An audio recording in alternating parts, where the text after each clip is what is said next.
Hi, this is Kerby Anderson. You know, each day we take on the tough issues and provide a biblical perspective to them. The topics we cover are wide-ranging: apologetics, theology, prophecy, creation and evolution, intelligent design, marriage, family, child-rearing, the millennial generation, trends in society, politics, economics, business, religious liberty, the Constitution, public policy, foreign policy, military policy, tensions in the Middle East, abortion, homosexuality, pornography, sexual ethics, media, technology, history, and America's godly heritage. We talk about anything that affects your faith, your family, or your freedom. So don't go anywhere, because Point of View starts right now.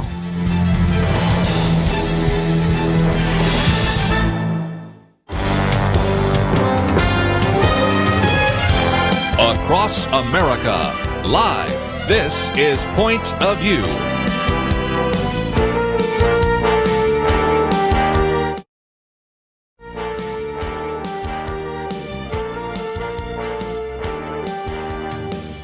And now, Kerby Anderson. Thank you for joining me today here on Point of View. It is our weekend edition, and it's going to be a great opportunity to look at a number of different issues. In just a minute, we're going to talk about the bomber. We have identified this individual, so we'll give you some information about him. But also, of course, we have a lot of other things to talk about, not the least of which we're in the midst of campaigns right now.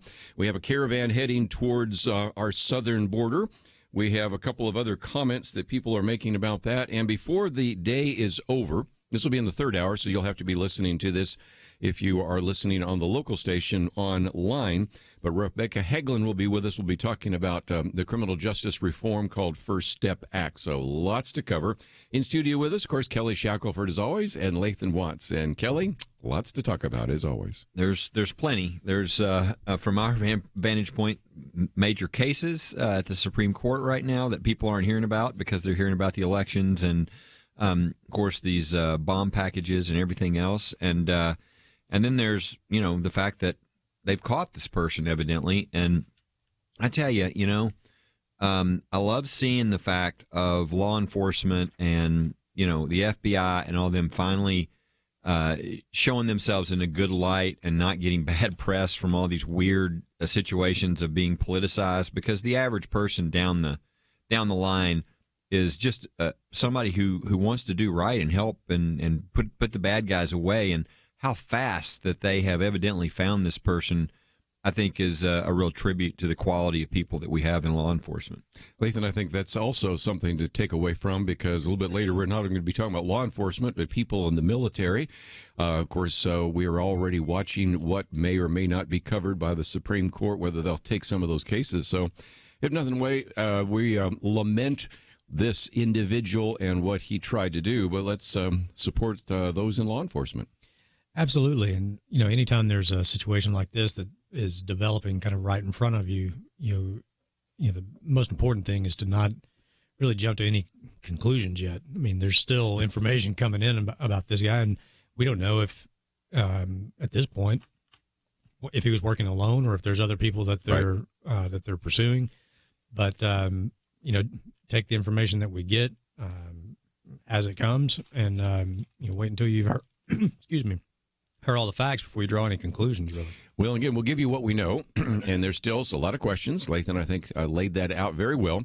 First of all, his name is Cesar Soriak, and 56 years of age, held a number of companies, one Native American Catering and Vending. Also, he had proud Native American one low price dry cleaning, so that will give you a hint that he is probably Native American. No evidence as to whether or not he had to go through a DNA test for this, but I'll leave that off to the side. But in Plantation, Florida, and that is, of course, a suburb of Miami, actually just kind of west of Fort Lauderdale.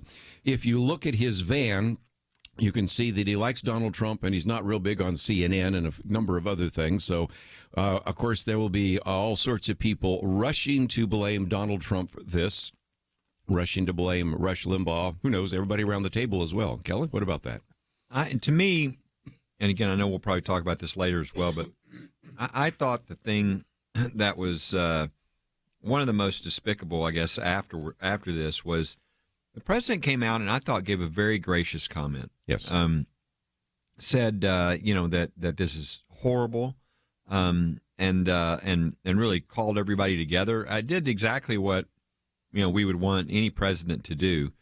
The fact that then what CNN and all these people began blaming the president, I mean, I just thought it showed why people have lost faith in the media, why we're in the situation we're in. And we can talk about where blame lies. Obviously, it lies a little bit on different things. But if this guy is reacting as a Trump supporter, he's probably not reacting to what Trump says. He's probably reacting to what he's seeing them do. I mean, when you see people surround like Mitch McConnell in his restaurant, and when you see Ted Cruz and his wife being screamed at in a restaurant, all that, that's the kind of thing that he's probably, more likely to be responding to. And that's why those kinds of things, number one, they can lead to violence there. I mean, I keep thinking if I was one of these people, I hope I would do right if I was Ted Cruz or whatever. But there's somebody screaming at my wife and all that. I mean, I don't know. I don't know. Yeah. And I bet most point of view listeners feel the same way. But the fact that they've restrained themselves doesn't mean that other people that then see that don't get angry and then they start doing things like that on the other side. So I thought the president tried to have what should have been a time of unity. And look, President Trump does a lot of crazy stuff, and he's been accused of not being very presidential a lot of times.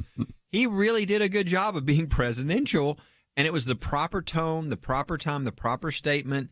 And instead of everybody uniting, they couldn't even unite then. And I just thought it shows how sort of over the cliff CNN is, and some of these other folks that saw it as a partisan opportunity when it wasn't the time for that. Yeah, one of the banner headlines on CNN before he was caught, when this was still going on, I think it was even after Trump made that statement, and more packages were received. And the banner headline on CNN said, more bombs received by Trump's targets. Yeah. I mean, saying that because Trump had said things about these people, they were somehow his targets that these bombs showed up to. I mean, that's just it's so over the top, it's ridiculous. An example would be Brennan. Okay, he's been probably the most out of control person of any of the ones I can think of. The fact that this guy was in our intelligence is just really frightening. That a person like that, but he was one of the targets, right? And so he comes out and immediately blames Trump. And I'm sitting there thinking, now wait a second, you have no idea who this person is first, but number two, let's say he's a Trump supporter. What really caused him to send it to you? Is it the outlandish things that Trump said about you, or is it the outlandish things that you said? So I just am amazed at people that they just live in such a myopic world that they can't even see two sides of any issue, and they just, there's no ability to ever come together or have a discussion or have unity. And but again, I mean, the president has rarely, had this type of tone of unity. I mean, they criticized him after Kavanaugh for not bringing people together enough, et cetera. And people can debate that. But he did the right thing here. And I thought the response was really poor by a number of people when it was a time to sort of unify and let's catch this person. And people should have been, I think, pleased about the approach that was being taken. And instead, they immediately went into this partisan war attack thing. Well, it was amazing to me, whether this man is mentally stable or not. Of course, he's had a run-in with law enforcement before. He did his homework, if you want to be so blunt about it. Yep. You knew who George Soros was. I mean, how many people in this country now know who Cory Booker was? Other than unless you watch the Senate hearings, most people wouldn't know who he was. So you start looking at some of the places where he sent that. He sort of understood that, and probably is a Fox News junkie or something like that, but we don't know. But we'll find out a little bit more. When we come back, though, will this have an impact in the elections? This one in Texas, one in Arizona, a couple others in Tennessee. Pretty close. What about that? We'll talk about that with our two experts right here on Point of View right after these messages.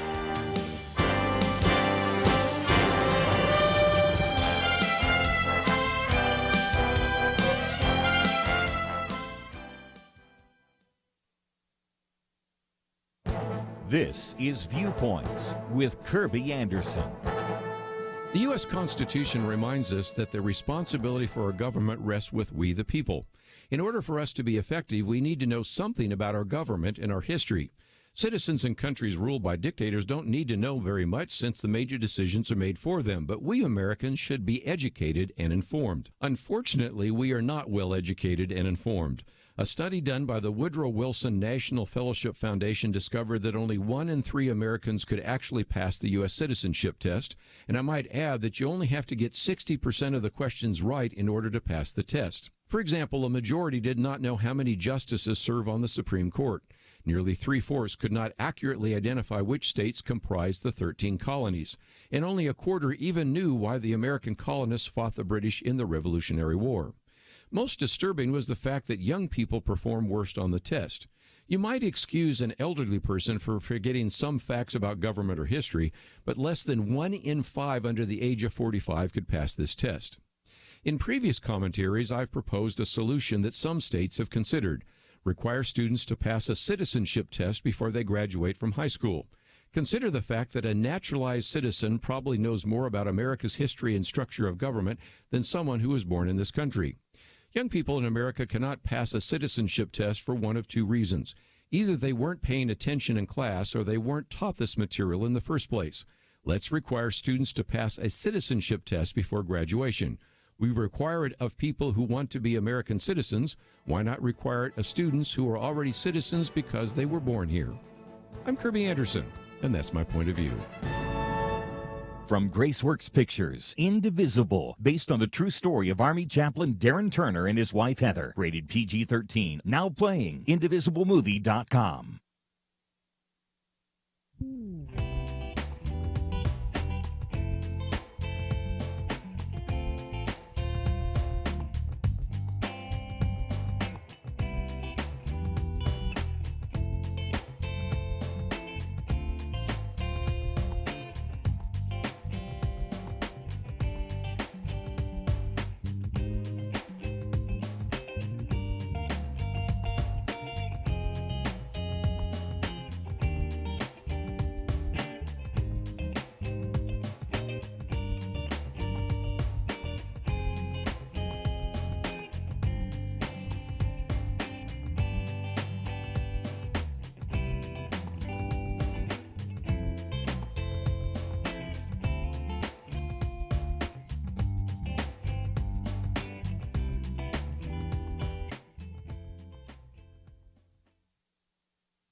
You're listening to Point of View, your listener-supported source for truth. Back once again, and we are privileged to have in studio with us today Lathan Watts as well as Kelly Shackelford. Let me just mention that we have mentioned the bomber.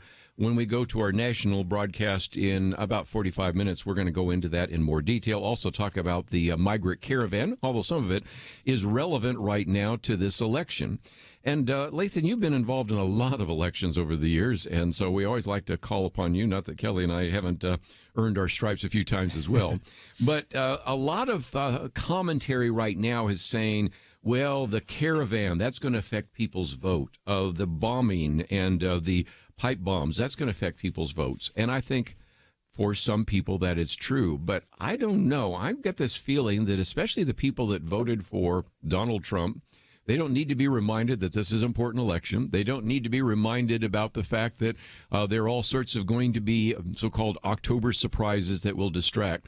I think they've already made their decision, and when I went and voted today, I had to stand in line. This is a week into early voting. I still had to stand in line. So a lot of people seem to understand this is still an important election. Very much so, and lines like that, usually the first couple of days of early voting are to be expected. But as you said, a week into it and you're still having to wait in line, that probably means you're going to have a really high turnout election, especially for a midterm election, which is typically a lower turnout election.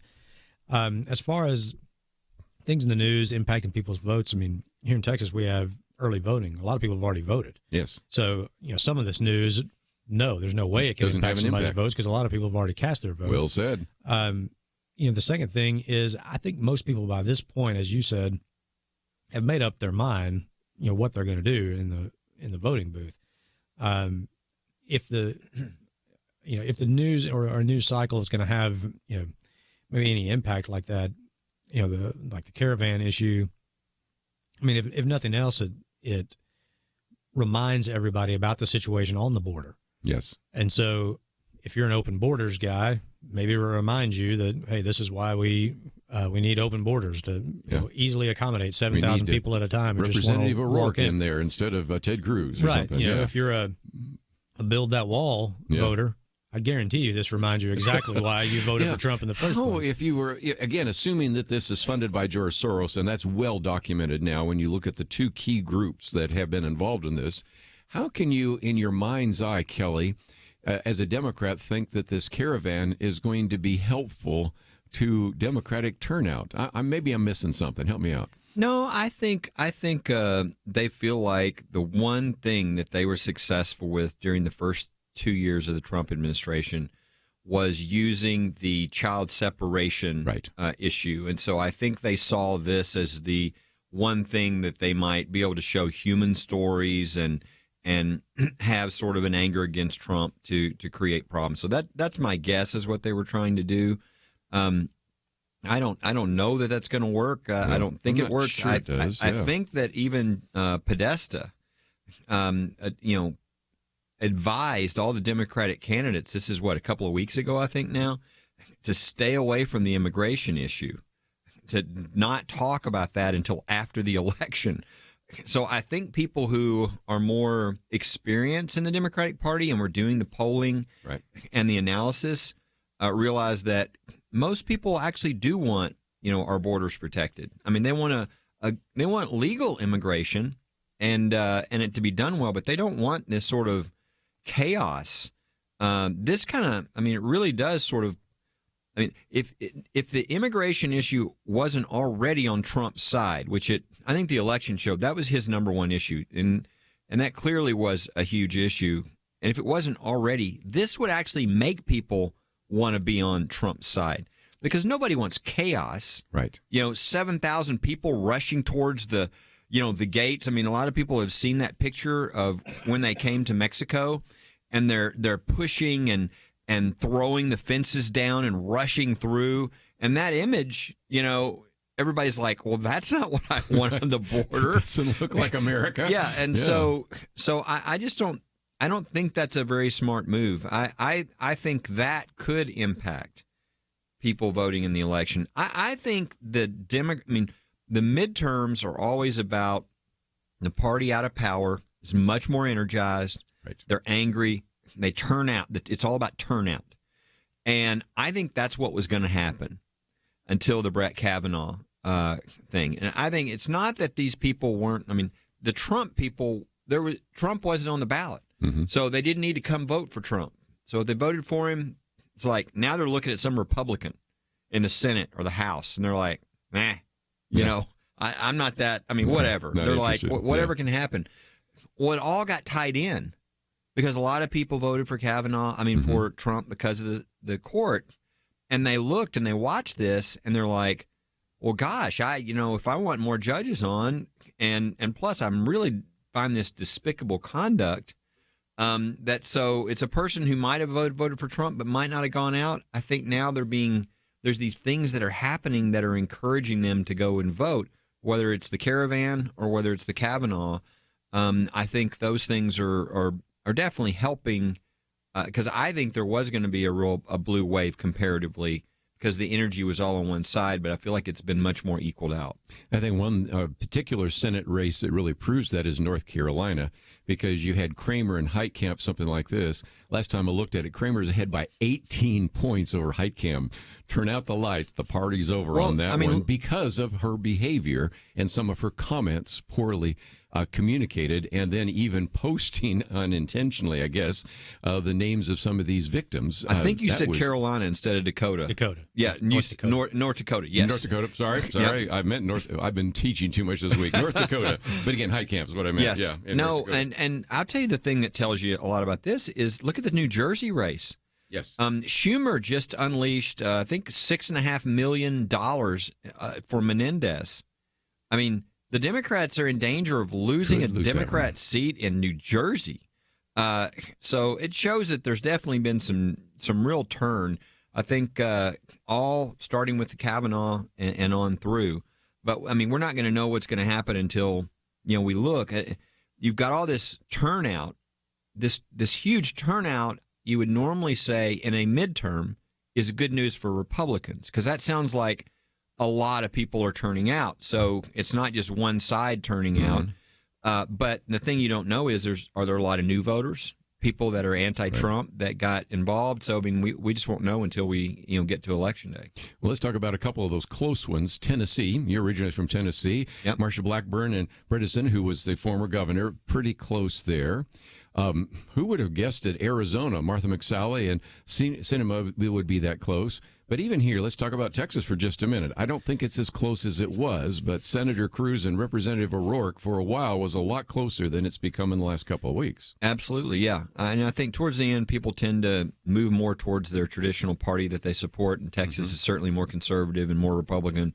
But the Cruz race was a lot closer than people ever expected it to be. But I think at this point, assuming the turnout is big, I expect Senator Cruz to win that race, but people still have to go vote or it won't happen. Lathan, again, a lot of people are saying blue wave. Now it might be a ripple at most. Right. And I'm having trouble figuring out who in the Republican Party, at least statewide, is going to lose. I mean, here in Texas, we haven't lost a statewide race in a long time. Right. And that's the reality of the situation that the O'Rourke campaign was up against. He's been the media darling, ever since he announced he was running. And they tend to get in this sort of echo chamber where you get a bunch of glowing profiles about him. Mm-hmm. Then you do a bunch of polls that oversample Democrats and independents. Then you do a bunch of story about the polls. And then he raises almost $40 million in a quarter. And everybody's, from people who are constantly complaining about the influence of money in politics, but they run out and write glowing stories about, look at all this money that Beto's raised. And I think hindsight being 2020, the Democratic Party is going to regret sending all that money to Texas to watch another person lose when they had seats that were competitive like where they Claire shouldn't McCaskill be. and Josh Hawley in Missouri, in New Jersey, in Indiana, right now, Donnelly. Yeah, those are dollars that could have been spent in a tight race. Coulda, woulda, shoulda. That's for sure. They threw away on the newest Democrat savior. That they do this every election cycle in Texas. They anoint somebody as this is the person that's. Last time was Wendy Davis, and she lost by 20 points. Now, I don't think Beto's going to lose by 20, and for a while it was actually closer than it should be in a state like Texas. And I think that is there's a lot of factors there. But as Kelly said, when it comes down to it, the raw vote in Texas, people show up, they vote who they're going to vote for. I don't think it's going to be a new senator from Texas. I don't think so either. We come back. Let's talk for just a minute about the implications of this, because some are saying 51 Republicans, some say 53 Republicans in the Senate. What does that mean for some of these appointments that you guys depend upon in terms of some of these cases? We'll talk about that right after this. It wasn't long ago, it seemed every official decision brought religious liberty and our ability to live as faithful Christians into question. Some of us wondered how long it would be before we were literally forced to choose between obeying God or men. That pressure seems to have subsided just a bit, and now is the time not to take a breath, but to work as hard as we can for the future of our nation. Thanks to you, Point of View is doing just that. And our special thanks to those who have become members of Truth Team 360. In football, 22 guys battle it out on the field while 40 or 60,000 watch in the stands, and perhaps hundreds of thousands more watch on television. We need a special few to get out of the seats and into the game. Join today by calling 1-800-347-5151 and ask to join the Truth Team, or visit us online at pointofview.net/team. We really do need you. The nation needs you. 800-347-5151 and pointofview.net/team. Point of View will continue after this.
You are listening to Point of View. The opinions expressed on Point of View do not necessarily reflect the views of the management or staff of this station. And now, here again is Kerby Anderson. Back once again, if you would like to join our phone call and give us a call, we would certainly take that, 1-800-351-1212, if you just want to sit back. Again, we also will encourage you to leave some comments on our Facebook Live broadcast, because that's another way that you can leave some comments. But Kelly Shackelford, Lathan Watson, I thought we, for just a minute, would talk about this. This is one that, of course, comes from Dan McLaughlin, and he has done a really good job in the past of getting a sense of what would happen in the midterms. So his prediction was a couple of weeks ago that the Republicans would have a really strong hand in holding on at least 51 seats in the Senate. But at the same time, he was saying, okay, they'll pick up North Dakota, Missouri. But then he said, well, I'm not so sure about Nevada and Arizona. Well, if you can tell me how Arizona goes, and of course, I have a pretty good idea of how Tennessee goes, then you could say, well, then we start looking at Indiana, Montana, Florida, West Virginia, a couple of others. So some of those could be pickups. You would be in a lot better position if you knew that there were anywhere from 51 to 53 Republicans in the Senate. Why? Well, the main thing is, no matter what happens in the House, the Senate doesn't need the House for confirmations. So whether it's judges or other cabinet officials, etc., the Senate is the one who confirms. And so that'll make a huge difference. It'll make a huge difference on Supreme Court. I mean, think of the Kavanaugh situation that we just went through. The only reason that we went through a lot of what we went through was because there was no margin of error on the Republican side. If they lost two people on the two Republicans, then they would have lost the vote. And they have Collins, Murkowski, and Flake. And they've got three people who are somewhat flaky and that they couldn't count on. So if you add a few more seats, that's not an issue anymore. And so the next, for instance, Supreme Court nominee, I mean, most likely the president could pick somebody who's strong as horseradish and doesn't matter, as far as as being a conservative judge who really follows the originalism and textualism and really says, here's what the Constitution says. I'm not going beyond that. So this will make a huge difference. And it's not just that. But there's all the lower court. Right. And that's what people aren't paying attention to because they can't. They just can't keep up with all that. And I would tell people if they want to keep up with some of that, we've got it on our website at firstliberty.org. People can get to it through pointofview.net. But we have a deal on judges, the maps that show how many are through, shows who's through, how many are open to be filled, how many seats, where those are around the country.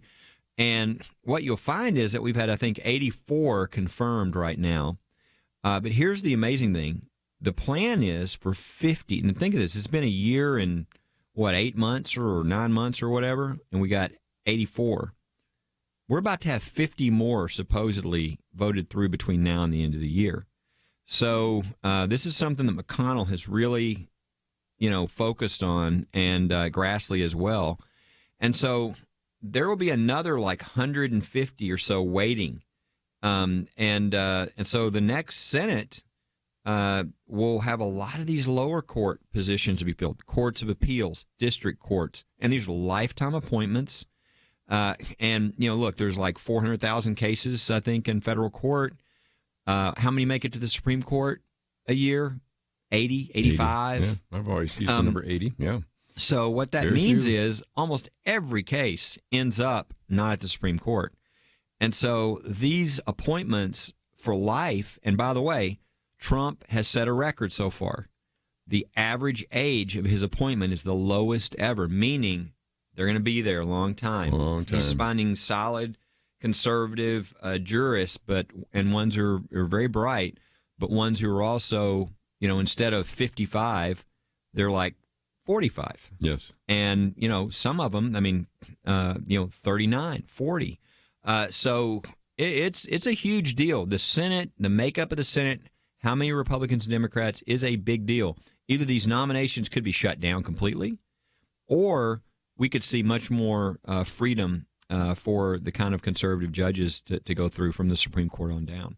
If you want to understand the remarkable change in 8 years of what a president can do, look at the Fourth Circuit Court. Would that be a good example, Lathan? That's exactly right. People who follow this sort of thing are probably more familiar with the Ninth Circuit as far as being a very liberal court.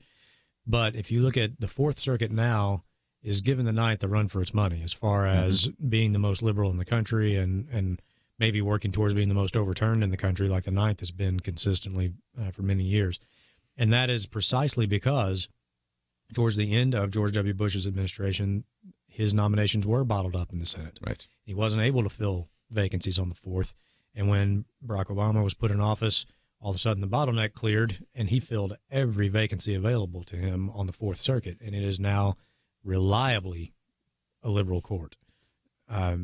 And I might just mention, just a minute, we're going to be talking about in the National Hour here, this piece, The Dead Cannot Speak for Themselves, which is the Bladensburg Cross.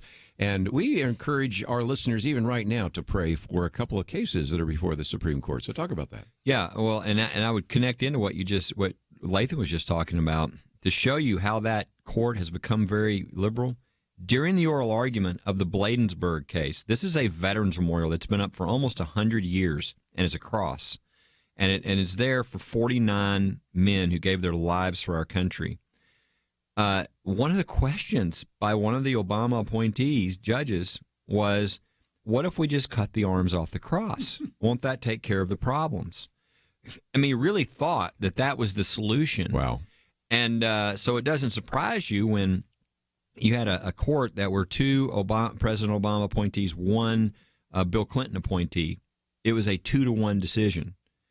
So the two Obama appointees said, yep, I know it's been there almost 100 years. It's now unconstitutional. And then you had the Clinton appointee say, no, we've got memorials around the country. There's not. So it shows you how radical that court has become. But the good news, hopefully, is it's now before the Supreme Court. And today they are voting in private on whether to take the Bladensburg, Veterans Memorial case, and they are voting on whether to take the Coach Kennedy case. Wow. And so we probably won't hear until Monday what they've done, but I would encourage all point of view listeners to really be in prayer. These are two really important cases. And the way it works is there's 9 justices. They go into a room by themselves, nobody else in the room but the justices, and they vote. And all it takes is 4 votes to take a case. So really be praying for the Bladensburg case and Coach Kennedy's case, which could very well be decided today, and we will find out on Monday. Like I said, Supreme Court 101, 4 to take a case, 5 to win. And this Monday we might find out, but the following Monday we're really going to hit it because that will be the day they celebrate the Veterans Day. Actually, Veterans Day is that Saturday.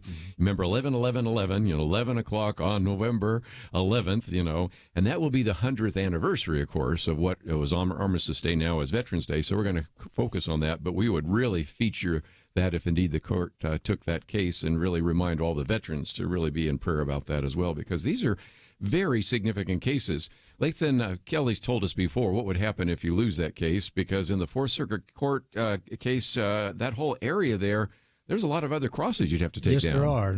Arlington National Cemetery sits in the Fourth Circuit, so if the court doesn't take that case and the decision of the Fourth Circuit stands, then the American Humanist Association, who brought the lawsuit, would have the precedent they need to walk into Arlington National Cemetery and say, Whoa.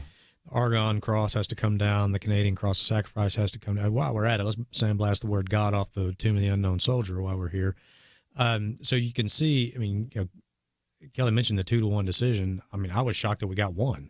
Yeah, of those three, of those three judges. There's something wrong with that Fourth Circuit. When you go to unbelievable. And this gets back to what we're talking about, the opportunity as far as confirming judges, because when you go to a circuit court of appeals, you don't sit in front of the entire that's right. panel of judges. You get a random 3-judge panel.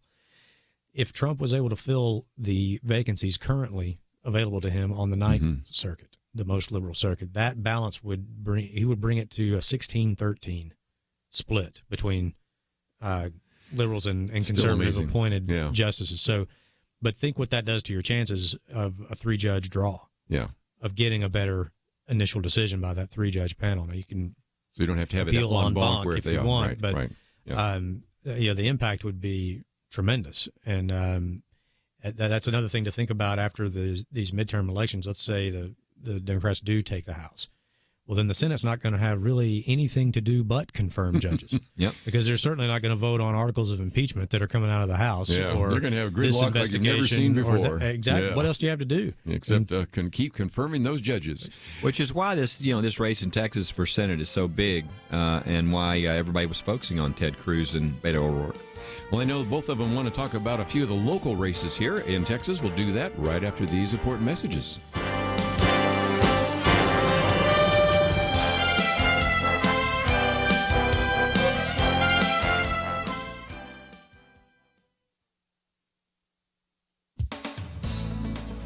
Cecile Richards stepped down last spring after more than a decade at the helm of Planned Parenthood, but she's still speaking out for abortion rights.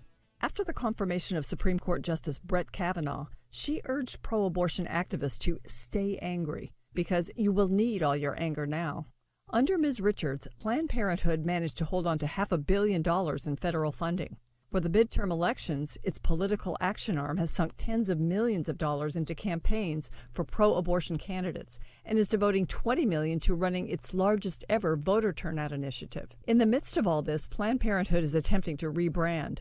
Dr. Leona Wen is the abortion giant's new president. She's an emergency room doctor by trade and has served as health commissioner for the city of Baltimore. There, she fought battles to retain federal funding for teen pregnancy prevention programs and clinics serving low-income women. She's the first doctor in 50 years to head up Planned Parenthood. Her appointment is likely aimed at diverting the public's attention from the fact that Planned Parenthood is the nation's largest abortion provider, instead highlighting her services in the realm of women's health care.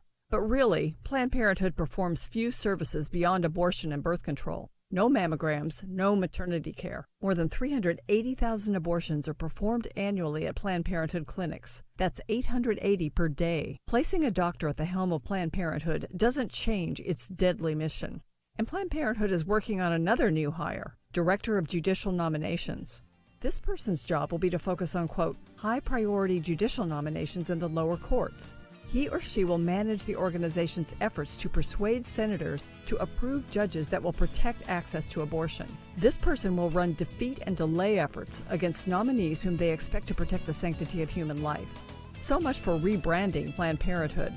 For Point of View, I'm Penna Dexter.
Now, back to Point of View, your listener-supported source for truth. Back for a few more minutes, and as we go to the national program next hour, we're going to be talking about lots of different issues. But I thought while we're still talking locally, let's look at a couple of races. And Kelly, you and I have watched these over these years. And of course, I know Lathan's been involved in campaigns, so all of us kind of come with the realization that turnout is important. And when you look at a couple of these races for state senate and state representatives, these are closer races than some of these individuals who we've had on this program would like to be facing right now, right? Yeah, there's a lot of these races that are going to be very close. And people who are incumbents even for a while. People Right. let's take Pete Sessions, a very in Congress. a very high ranking Republican in the House, and yet he's got, because, I mean, a lot of this is because of changing Right. districts and what happens, and plus you've got the sort of anti-Trump, excitement on the Democratic side. But he's in a very close race with Colin Allred. You've got people like, State Senator Don Huffines, Right. is in a very, a difficult race. So a lot of these, while we say in Texas statewide, it just hasn't happened in a long time, and the state is Republican and more conservative. It's different when you get to these individual races. Those things, I think people tend to think, oh, well, he's been my state senator for a number of years. I can't imagine somebody would beat him, and it happens because those things change. People move, districts change, and so there's a lot of these local races around Texas that are very close, and that a number of these congressional races and a number of these state Senate and state House races that are going to be probably pretty tight. And again, I grew up for a while and lived in Dallas and saw that it was Democrat, then really quickly turned Republican, and almost all the races in the Dallas County were Republicans, including all the judges, and then I've seen it turn Democrat. Let's go to Collin County for just a minute, because that's where some of those races are going to be as well. When you have Toyota moving in from California, have others moving in from, say, Illinois, State Farm, and others, that's almost the same kind of flux and fluidity in, say, Collin County that you have in the state of Florida, right? It can be. Yeah. I mean, this will be really probably one of the first election cycles where we will be able to see if that is having the impact that it could. You mentioned, Florida. Florida is always tough to predict because of the influx and outpouring of people into Florida. You have a lot of people retire there, a lot of people who have split time, some time there, they winter down there and they, summer somewhere else.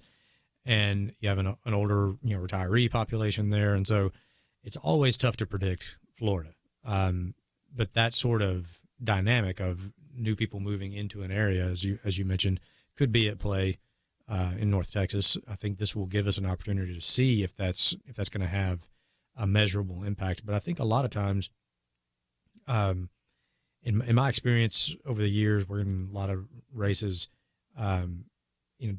Generally speaking, Republicans don't really vote straight ticket.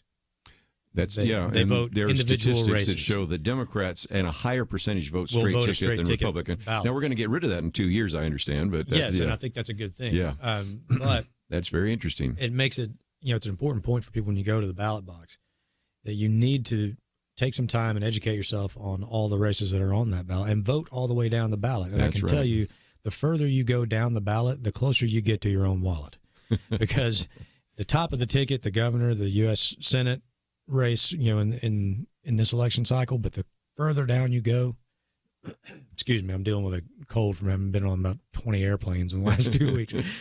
The further you go down that ballot, the closer you get to your local property tax dollars. Right. And some of the judges, we had Judge Livy Francis in here, and she says, I'm the second to the last on the Dallas ballot. The only thing that works for me is the fact that the district attorney race is beneath me, and that's kind of controversial. So work your way down that ballot and find out who's down there, because, as you said, some of those people down ballot are really important individuals. Very important. Yes.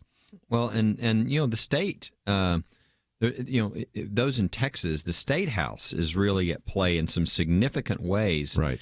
And that is, you've had, Texas is conservative, but it was only, I don't know how many years ago now, what was it, 12, 14, whatever years, that for the first time since, the 1800s, it was Republican control. Yeah, had a majority Republican. And what happened is in the House. Yeah. You had a conservative House, and it would make sense because Texas is conservative. And then what happened is there was somewhat of a coup. You had a guy who said, you know what? I'll get all the Democrats to join with me and about 10 Republicans, and we'll overthrow all the other Republicans, and I'll be the Speaker. Speaker of the House. Well, guess what? When you're elected by mostly Democrats and you're a Republican, you're going to be very favorable to. So he was not a conservative at all, and so what happened like last session is all these conservative things would come through the Senate and die in the House. and like property tax reform and a lot of other things. And anyway, it got so bad that I think Speaker Strauss realized he couldn't, it wasn't going to work one more time. And so he's, stepped down. And so they're trying to figure out who the next speaker will be. Well, that will be determined, really. It's going to be a Republican-controlled House. But by how many? Because if there's a good cushion there, then it'll be a more conservative really speaker. Important. If it's not and it's closer, you'll have this sort of, which, I don't know. I just feel like it's like party treason to let the other party elect the speaker when your party is in control. But that's what they'll do. They'll get just a handful of Republicans, team up with all the Democrats, say, elect one of us, handful of Republicans as a speaker, and we'll be nice to you and give you good committee. So that is all affected by which of these House members do you vote in, which party do you vote in. It will determine who the next Speaker of the House is, and therefore really what happens in Texas, because the Senate is going to be conservative, although it could lose some seats. There's a lot of these close races. The governor is going to be conservative. Lieutenant governor is going to be conservative. The question is that House and whether they're going to be a stopgap to the conservative legislation. And as we've said before, nationally, in the House of Representatives, good legislation goes to die in the Senate. But in the Texas, it's just the opposite. Texas Senate, because Dan Patrick and others produce good legislation that goes to die in the House, not because they're not conservative, but because you have that Speaker of the House. And to illustrate that in the Senate, we mentioned some of these contested races. Perhaps the most contested race would be Connie Burton. She's just been on this program with us recently. And Connie Burton is in a really interesting district because before her was Wendy Davis. I think everybody knows who that is. But before Wendy Davis was a Republican. So it's gone Republican, Democrat, Republican, So that one is more of a toss-up. And a lot of it has to do with probably the most popular indoor sport, gerrymandering, because in most cases it isn't that the voters choose their representatives, the representatives choose their voters. And so in many of the state Senate races, it's really not all that competitive. No, but there's things like Huffines and Burton. A few of those are. Yes. But in the House of Representatives, or the Texas House, there are all sorts of ones where incumbents right now, members of the Freedom Caucus and others, could lose. Matt Shaheen, a very conservative, goes to Prestonwood Baptist, that he's in a really close race, right? Race. Yes, and Matt Rinaldi, I think of a number of these races that are conservative. He won by 1,000 votes last time. You remember that? I used that in my Sunday school class the other day. I mean, I had a list of the close votes, and Kane was probably the closest, but one of the other closest was Matt Rinaldi. I mean, wins by 1,000 votes. So that's why it's important that you show up. I mean, you and your Sunday school class could probably make the difference, and probably will make the difference in at least one or two of these races around the state. Kane won with 23 votes. That was my all-time favorite one. I got that from Jonathan Sines, who'll be on here in a couple of weeks. We need to take a break. We have a lot more to cover, and we'll talk about some of these national stories in the national news right after this.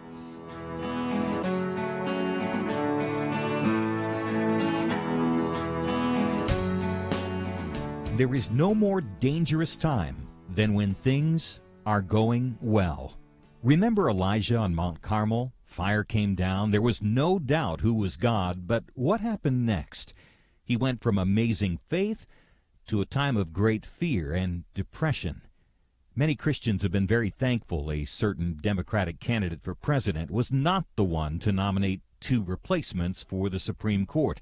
But as with Elijah, times of great victory are also times of great danger. Moments like this are not the time to take it easy. This is not the time to let our guard down. This is a time to double down on our work in the community, to serve and pray and plan and invest in a better future. This is the time to join Point of View's Truth Team 360 to make sure today's promising gains are not lost tomorrow. Show your commitment to our future by visiting pointofview.net/team or call 800-347-5151. Ask to join the Truth Team. Pointofview.net/team and 800-347-5151. Point of View will continue after this.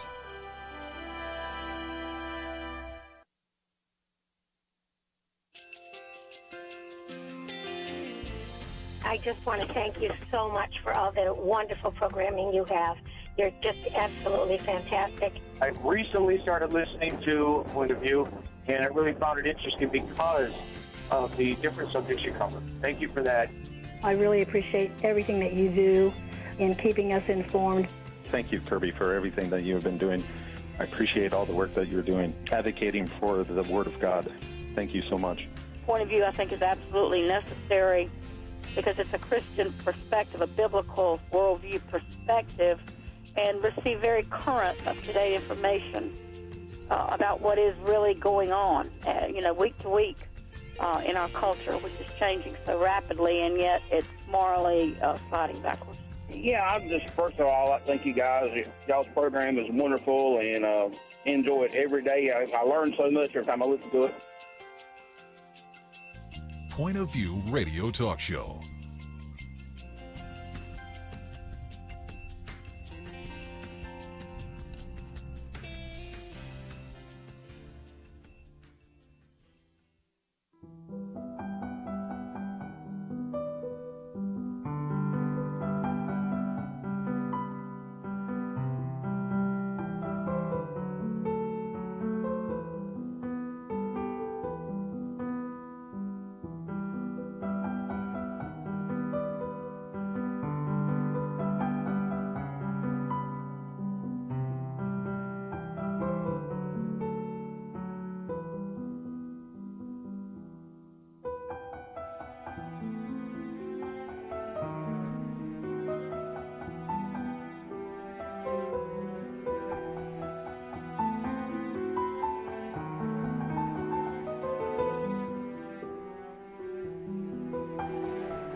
Hi, this is Kerby Anderson. Each day we take on the tough issues and provide a biblical perspective to them. The topics we cover are wide-ranging: apologetics, theology, prophecy, creation and evolution, intelligent design, marriage, family, child-rearing, the millennial generation, trends in society, politics, economics, business, religious liberty, the Constitution, public policy, foreign policy, military policy, tensions in the Middle East, abortion, homosexuality, pornography, sexual ethics, media, technology, history, and America's godly heritage.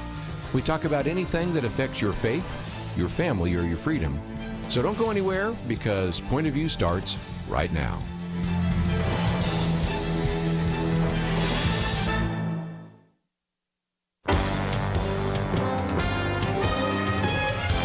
Across America, live. This is Point of View.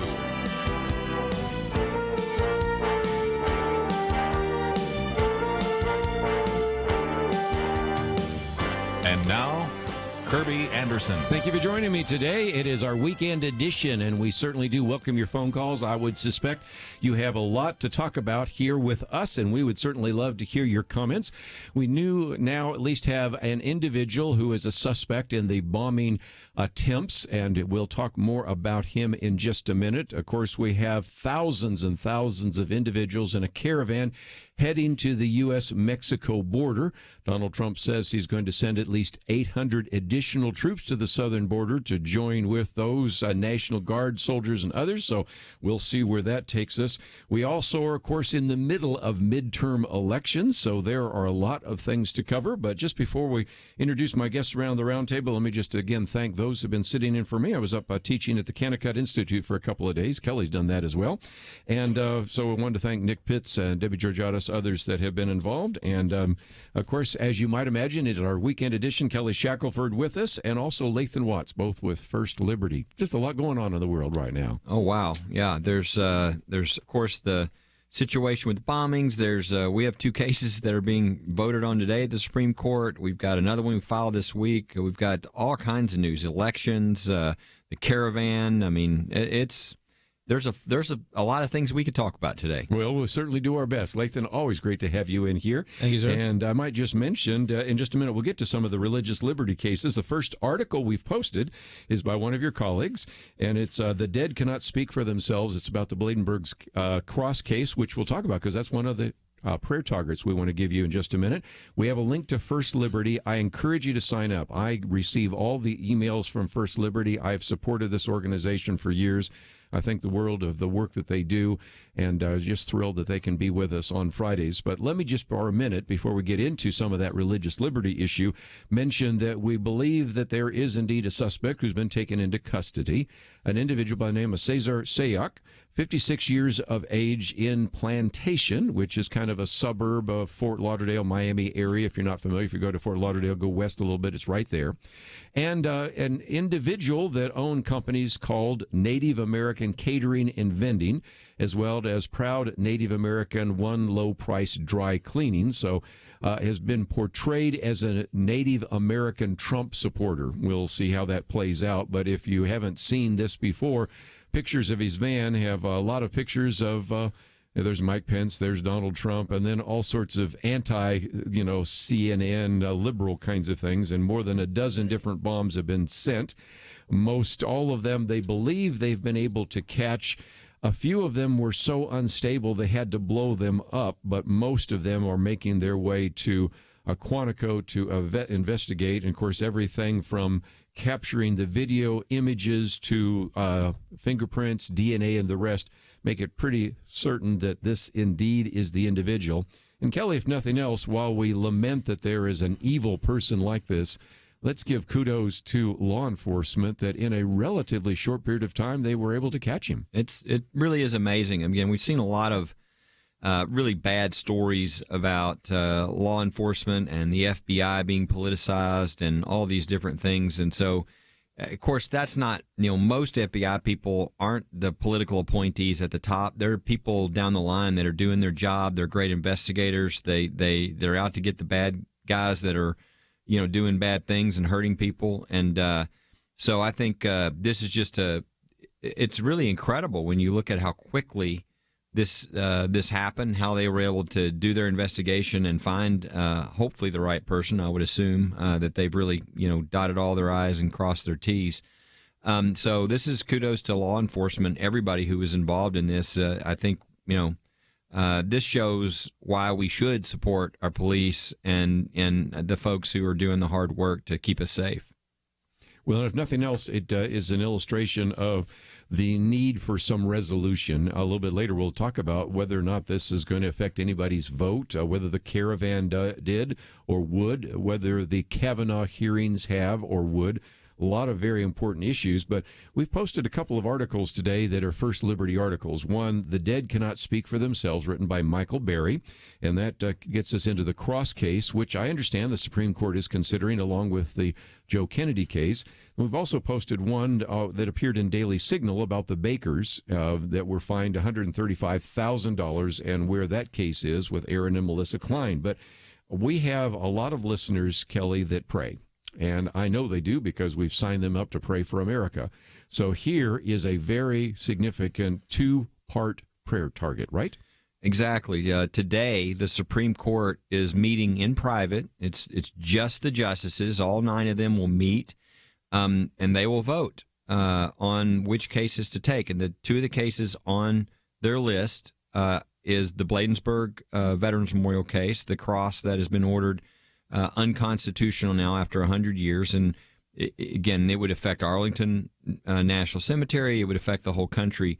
They will be voting on that case today, and also the Coach Kennedy case. Coach Kennedy, the coach who was fired for going to a knee after the football game to say a 15 to 20 second silent prayer, thanking the Lord for the privilege of coaching the young men he got to coach. And those are 2 really, really important cases. And so we would covet everybody out there to be praying. I mean, be praying now, but pray today, and we'll probably hear something on Monday. Again, if people aren't on our list to get information, they can just go to firstliberty.org. You spell out the word first, firstliberty.org, and sign up to get on the alerts, and you'll get an alert when something like that happens. But it's a good time to pray because these are 2 big cases, and the court is meeting today, and they will be making that decision, and hopefully we'll find out tomorrow. There's a possibility. Sometimes they say, well, we couldn't get to it.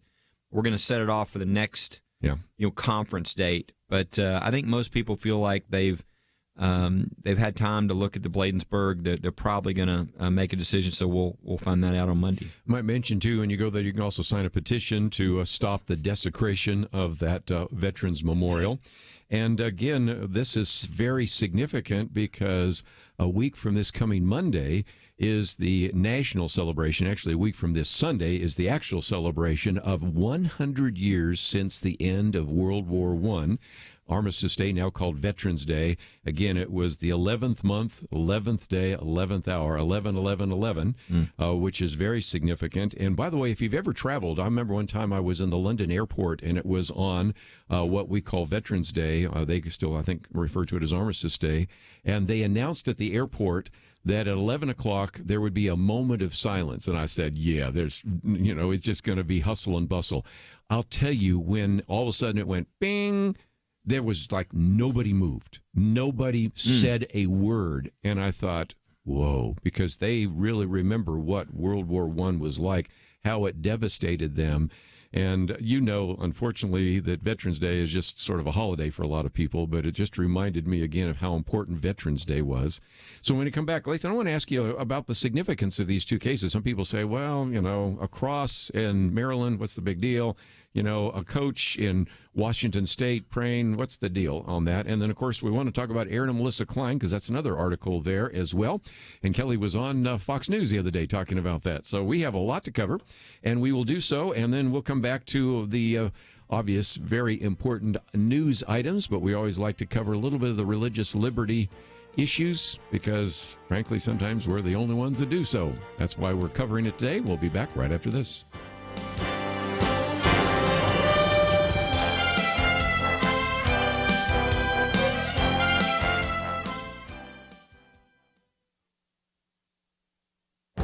This is Viewpoints with Kerby Anderson. The U.S. Constitution reminds us that the responsibility for our government rests with we the people. In order for us to be effective, we need to know something about our government and our history. Citizens in countries ruled by dictators don't need to know very much since the major decisions are made for them, but we Americans should be educated and informed. Unfortunately, we are not well educated and informed. A study done by the Woodrow Wilson National Fellowship Foundation discovered that only 1 in 3 Americans could actually pass the U.S. citizenship test, and I might add that you only have to get 60% of the questions right in order to pass the test. For example, a majority did not know how many justices serve on the Supreme Court. Nearly 3/4 could not accurately identify which states comprised the 13 colonies, and only a quarter even knew why the American colonists fought the British in the Revolutionary War. Most disturbing was the fact that young people perform worst on the test. You might excuse an elderly person for forgetting some facts about government or history, but less than 1 in 5 under the age of 45 could pass this test. In previous commentaries, I've proposed a solution that some states have considered. Require students to pass a citizenship test before they graduate from high school. Consider the fact that a naturalized citizen probably knows more about America's history and structure of government than someone who was born in this country. Young people in America cannot pass a citizenship test for one of 2 reasons. Either they weren't paying attention in class or they weren't taught this material in the first place. Let's require students to pass a citizenship test before graduation. We require it of people who want to be American citizens. Why not require it of students who are already citizens because they were born here? I'm Kerby Anderson, and that's my point of view. From Graceworks Pictures, Indivisible, based on the true story of Army Chaplain Darren Turner and his wife Heather. Rated PG-13. Now playing. IndivisibleMovie.com.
You're listening to Point of View, your listener-supported source for truth. Back once again, if you'd like to join our conversation, 1-800-351-1212.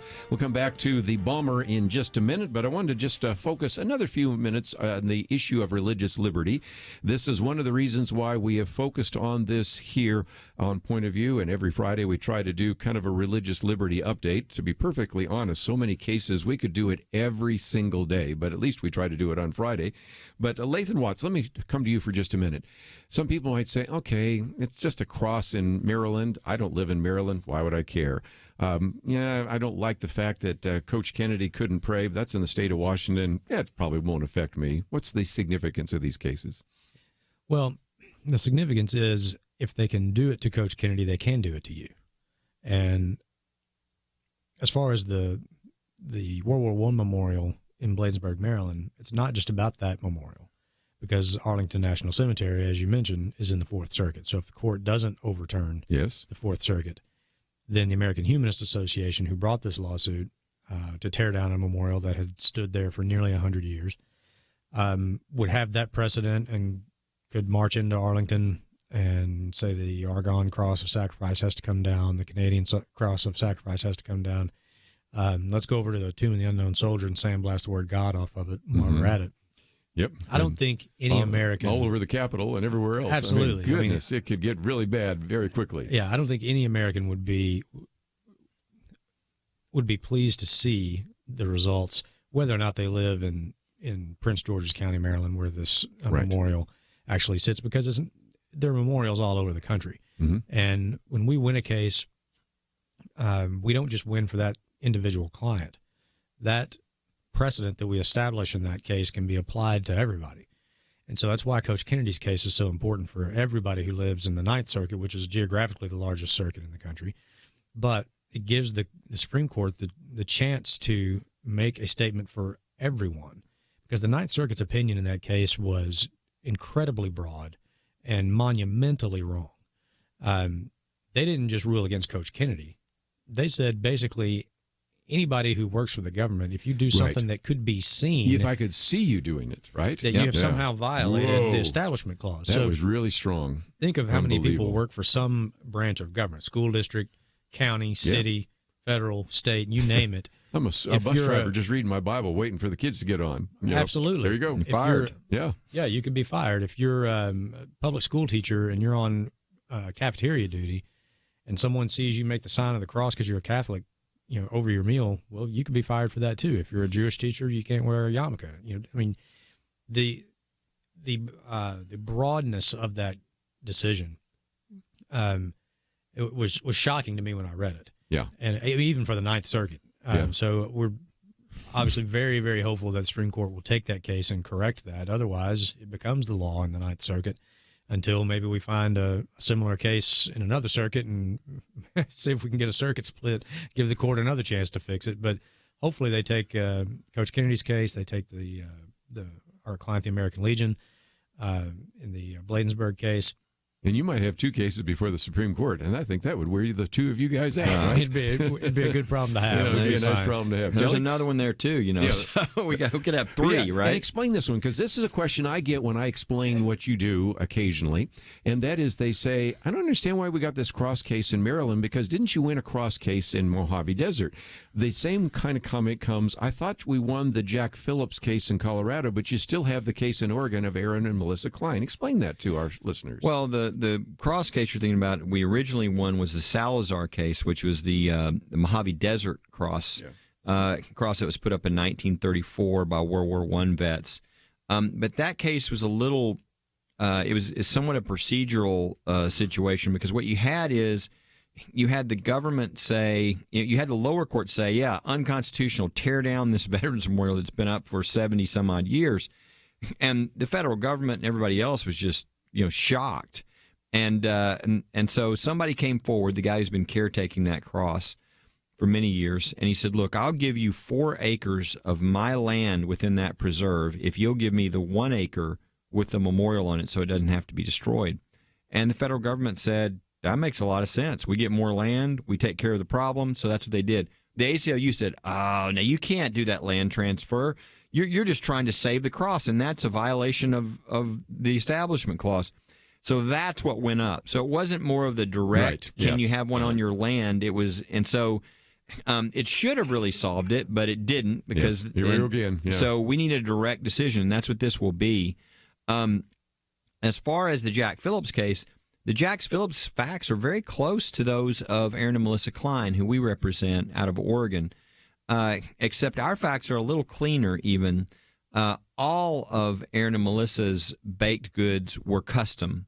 And so there was a question about the facts in that with Jack Phillips. True. And Aaron and Melissa were fined a specific amount, $135,000.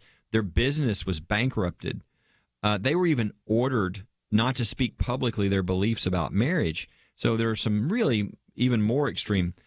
In the Jack Phillips case, the court really didn't decide the issue for all of these types of situations. What they did is they said, in this case, in the Jack Phillips case, the tribunal that made the decision, the Civil Rights Commission, was not a neutral commission. They had shown incredible hostility and bias on the basis of religion before they even were able to hear the case. And so they said that's a violation of religious freedom in and of itself.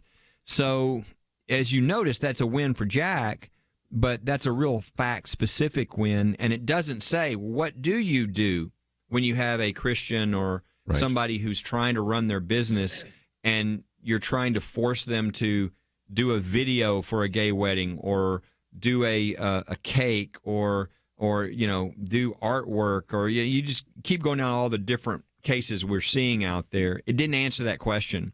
That's what the Klein case would answer. And what we're asking in that case is, look, it's just basic. You really can end with free speech, because what's happening here is the government is essentially trying to tell people, in your business, you will express this, or we will destroy your business.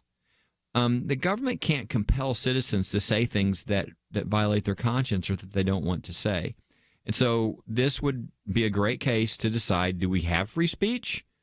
Or can the government now tell you what you must say or destroy your business? And that would be a basic free speech. Now, of course, in addition to free speech, it's a violation of free exercise of religion. Right. Lots of things, yeah. It would be a clean vehicle for them to decide this issue and therefore decide it for everybody. And we could be done with all these attacks on people. And they're going through a lot. I mean, the Kleins have gone through a lot. They've lost their business, which they were going to pass on to their children.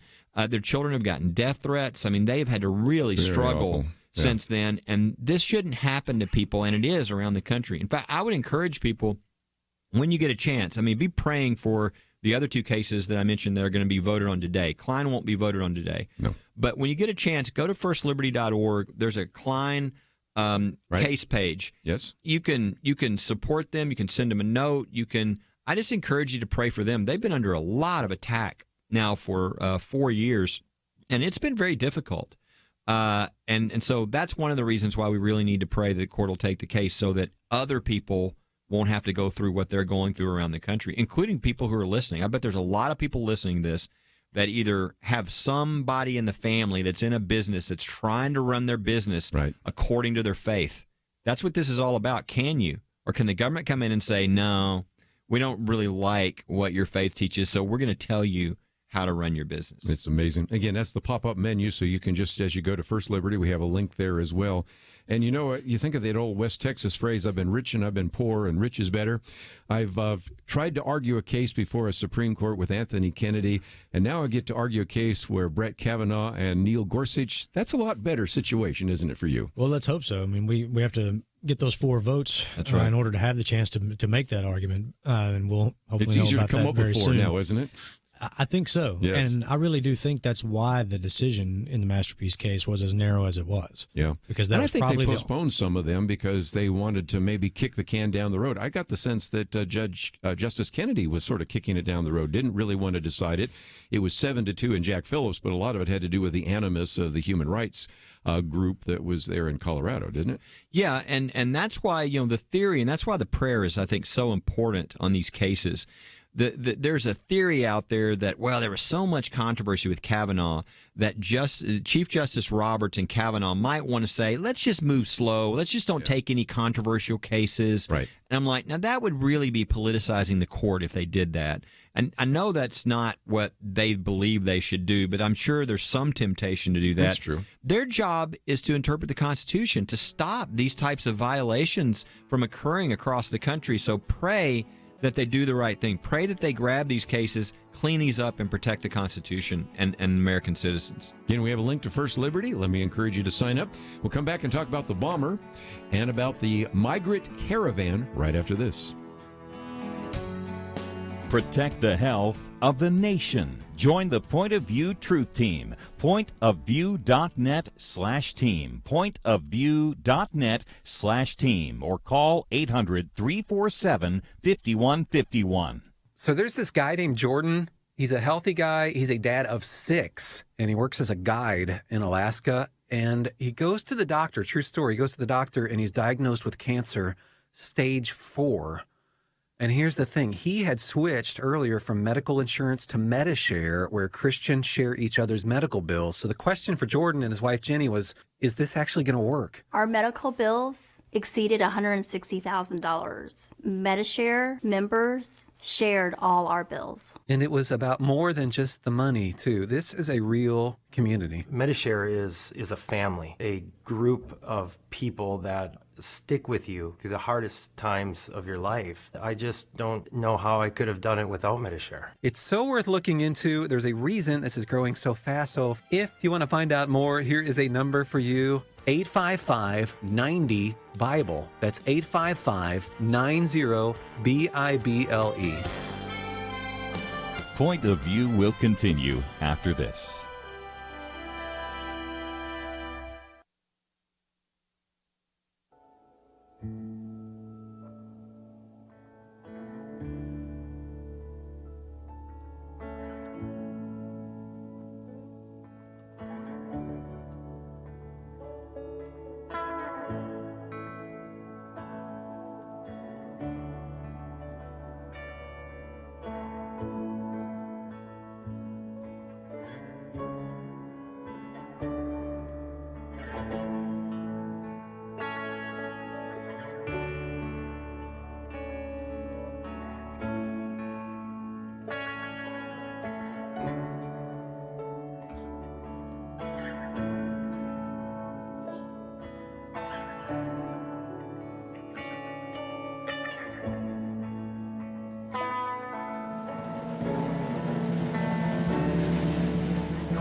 You are listening to Point of View.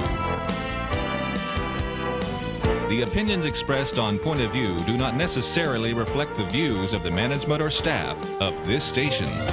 And now, here again is Kerby Anderson. Back once again, it is Weekend Edition. If you'd like to join our conversation, 1-800-351-1212. Talked a little bit about religious liberty. Want to come back to what we know and don't know about the bomber, and that's one of the questions certainly want to put on the table for your comments. Have some of the scares here about the pipe bombs and the pipe bombers affected you in terms of made you more likely to vote, less likely to vote, change your idea about voting? Going to talk about the caravan as well, the so-called migrant caravan, as we have at least 10,000 individuals moving from Honduras through Mexico to the border of the United States and Mexico. Has that had any impact? And, of course, we have been alluding to the fact that you've also, of course, have a new Supreme Court justice. Some of you have said the Kavanaugh hearings were kind of a wake-up call. So I'd love to get your comments if any of this has affected your thinking about voting or affected people that you know who maybe before said, you know what, not going to vote, but now I begin to understand some of the consequences of some of this, or maybe just because of all the political turmoil, some have said, I'm not going to vote. I was with a number of millennials recently. It's amazing how many of them are not even registered to vote. Virtually everybody in the room has a Facebook page. It's actually harder to sign up to get a Facebook account than it is to go register to vote. But nevertheless, that's the case. But here's what we know. Individual by the name of Cesar Sayoc, 56 years of age, arrested in Plantation, Florida. Actually is an individual that has been accused of sending a dozen different pipe bombs to top Democrats. We're talking about Barack Obama. We're talking about Hillary Clinton. We're talking about Maxine Waters. We're talking about George Soros. We're talking about John Brennan, Eric Holder, Debbie Wasserman Schultz, et cetera, and had owned a number of companies called Native American Catering and Vending, as well as Proud Native American One Low Price Dry Cleaning. We have a picture of his van that's just covered with all sorts of images, most of which tend to look more like, as the mainstream press were telling us, that is the MAGA bomber, that is Make America Great bomber. So I guess, Kelly, we're going to hear more and more about the fact that the reason these threats were taking place is because of President Donald Trump. Yeah, and I think that's a stretch. Again, I think President Trump's reaction at the beginning was excellent. I thought he gave a statement that was very presidential, where he really invited everybody. He expressed disgust at what was happening and really prayers for the law enforcement to find this person as soon as possible, and really a call for uniting the country. And I thought CNN's response was really childish and inappropriate, and shows why they have little respect as a news organization, trying to blame him. Look at it clear. If this guy turns out to be a big guy who likes Trump, what caused him to do this outside of being obviously unstable? Was it that Trump said something that he was reacting to? Or was it maybe he was watching what Cory Booker said and that made him angry? Maybe what Brennan said, saying about Trump that he's a traitor or it was treason or whatever. Maybe watching these people surround Ted Cruz and surround Mitch McConnell at a restaurant with their wives and to act incredibly rude and inappropriate ways. Who knows? I mean, the idea that you would say that it's Trump's fault, maybe it's your fault, for you being not under control. So I think people had to be very careful. When they start pointing the finger, there's 4 more pointing back or 3 more pointing back at them. And so I think the reality is it's this guy's fault, but everybody on all sides needs to act more civil. And the way that people have been acting in politics is inappropriate. It's fine to be very heated in your arguments and everything else, but harassing people, running around screaming in their face, going to restaurants, doing all these things, that's, I'm amazed at Ted Cruz and I'm amazed at McConnell and these people and how they restrain themselves. I'm glad I'm not in that situation because I don't know. I mean, if somebody was yelling at my wife, I might do something. I think they've done really well, but that doesn't mean that somebody else isn't watching that and they aren't getting angry and they aren't going to respond. And that's why this kind of thing, it just tends to escalate, and we need to, everybody, both sides needs to call it down. And so I hope this will encourage that, but I haven't seen any evidence of that yet. You know, one of the commentaries I wrote a while back is when you had those individuals confront Charlie Kirk of a Turning Point and Candace Owen throwing water in his face and everything, and he just kind of raised his hand showing, I'm not going to fight you. But just imagine if you're raising your hand and somebody thinks you're about ready to hit them, you know, that happens very quickly. But one of the people I quoted was an individual saying, you know, that very thing. I don't know what I would do. He's there with an associate that's about his same age, but what if you're there with a child? What if you're there with a wife? He says, it's easy for me here as I'm typing on my computer to think that I would do the right thing. But what do you do when your heart is pounding and there's all sorts of turmoil and you're not really sure what the next thing somebody's going to do? I mean, even as they throw water in his face, how does he know it's not acid and not water? It doesn't take much for something to really strike, and tamping down the rhetoric right now would be the first step, and certainly prosecuting this individual and any others that intend harm are some appropriate steps. But Lathan, what are your thoughts? Well, I think this is a symptom of a bigger disease, and I think this can cut across all sort of partisan lines. But if you don't have any purpose in your life higher than what's going on in politics, then it does become life and death to you. Yes. And that's where somebody, you know, apparently like this guy, can go off the deep end like this. As I said, I think it's a symptom of the problem that you need to have something else going on in your life. For people of faith, we have a higher calling. You know, yes, we're active and we want to see, you know, decisions in our government made in our best interest, and we want our government to protect our rights.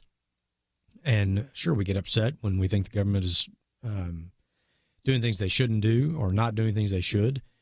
But for us, we know ultimately there is a higher authority and a higher power that will at some point set everything right. And if you don't have that, if politics is your religion, this is how far it can go. You don't have to be a PhD in history to see how this sort of thing plays out across cultures, across different countries throughout history. And so I think what you're seeing here is a symptom of a much bigger problem. Yeah. People need to get a little bit of perspective and have something a little bit more important in their life than just politics. Well said. You know, one of the questions I want to put around the table is also addressed in one of the articles we've posted here by our good friend Victor Davis Hanson, who's been on a number of times before, and I entitled it Midterm Optics and Moderate Voters. Because let's face it, there are some people that support Donald Trump or support the Republican candidate, and they're going to vote for him no matter what is happening in the news. There are certain individuals that have been supportive of Hillary Clinton, and she was not elected, but they're now supporting the Democrats, and they're going to vote no matter what happens. But there's a lot of other so-called swing moderate voters, and they see the Kavanaugh hearings and all of that. They see the things that happen outside. They see people literally crawling. Can you believe this? Actually clawing at the walls of the Supreme Court. Then you have this caravan of thousands and thousands of people coming, and then you have the bombing. Though some of that just after a while, and I should say bombs, a few of the bombs did go off because they had to set them off because they were unstable. The rest go to Quantico. But at the same time, some of that's just not good optics. If people aren't sure how they're going to vote, they certainly have a little more intensity to think about how they're going to vote, don't you think? Again, I think going into as normal in the midterms, the party out of power has more energy, but I think they have any more energy than normal because there was such a hatred for Trump. Right. And then I think a lot of these people that voted for Trump, they were looking at the midterms and going, wow, who's this Republican? I don't really care about them. It just wasn't that important to them, to vote for, a Mitch McConnell. Not that he's up, but for Mitch McConnell or somebody else. That's not what got them excited. And then the Kavanaugh thing kind of really woke them up because a lot of them voted because of the courts, for instance. And then to see, hey, wait, who I vote on, this, this is crazy what's going on here. And then they watch the conduct of these people, and they're like, no, wait, I don't want this to happen around our country. I don't want this going on in our government. And so I think it really pulled a lot of people out who were maybe not as interested in voting. They just weren't as, but now they're more focused on it. And then you add this caravan. And again, I think no matter where you are on immigration, this is not encouraging you to be, this is moving you towards Trump, most likely, because if you didn't know where you stood, you certainly don't want 7,000 people, rushing through your fences like we saw them do in Mexico, and they're on their way to the United States. So I think these things are pushing in one direction, and they're helpful on the Republican side from what we're seeing recently. Let's take some of your phone calls, 1-800-351-1212. We'll be right back.